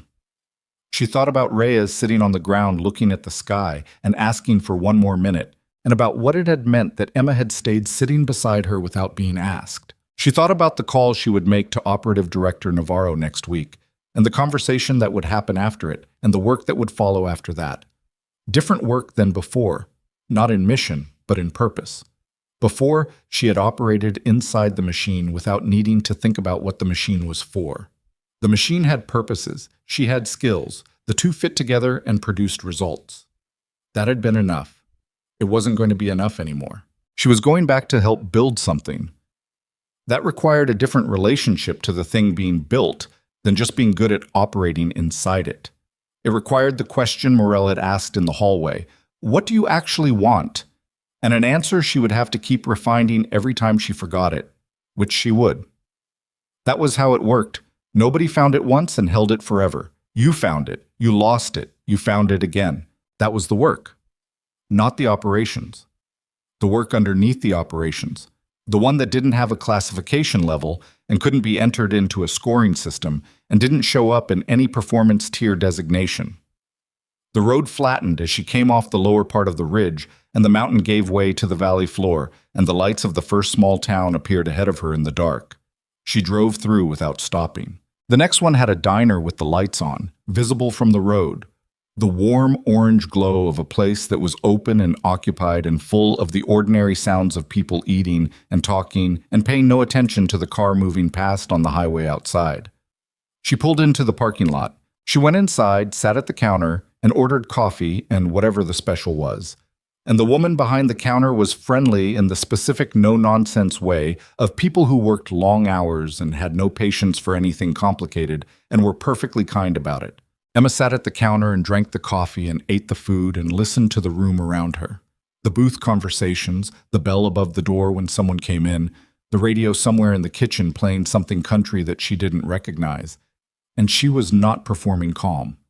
She was actually calm, not at peace with everything, not resolved on all fronts, not healed in every place that the last 18 months had required healing, but calm in the real sense, the sense of knowing where she was standing and what the ground under her feet felt like, and what she was going to do next. That was all she had ever been able to ask for. She finished the coffee and left a tip that was slightly too much for what she'd ordered, because the woman behind the counter had refilled the cup without being asked, and that mattered more than it had any reason to. She walked back to the car. She drove west. Set. 3 weeks later, the class of Falcon Ridge Military Academy's qualification cycle posted their final tier designations in the installation's official record. 15 completions, 2 non-completions for medical and administrative reasons, a combined score that placed the cycle in the top third of the installation's historical performance record.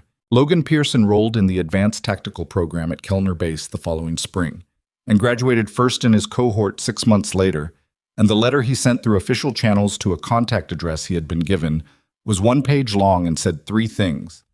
That he understood now what she had meant about the difference between knowing a list and knowing when to use it. That his team said he was hard to rattle, and he considered that the best professional assessment he had received, and that he hoped she was somewhere doing something that was worth doing. Diane Reyes received a posting to a forward coordination unit, and 8 months after the cycle, sent a brief message through the same contact chain that said only, "Still in," whatever that means.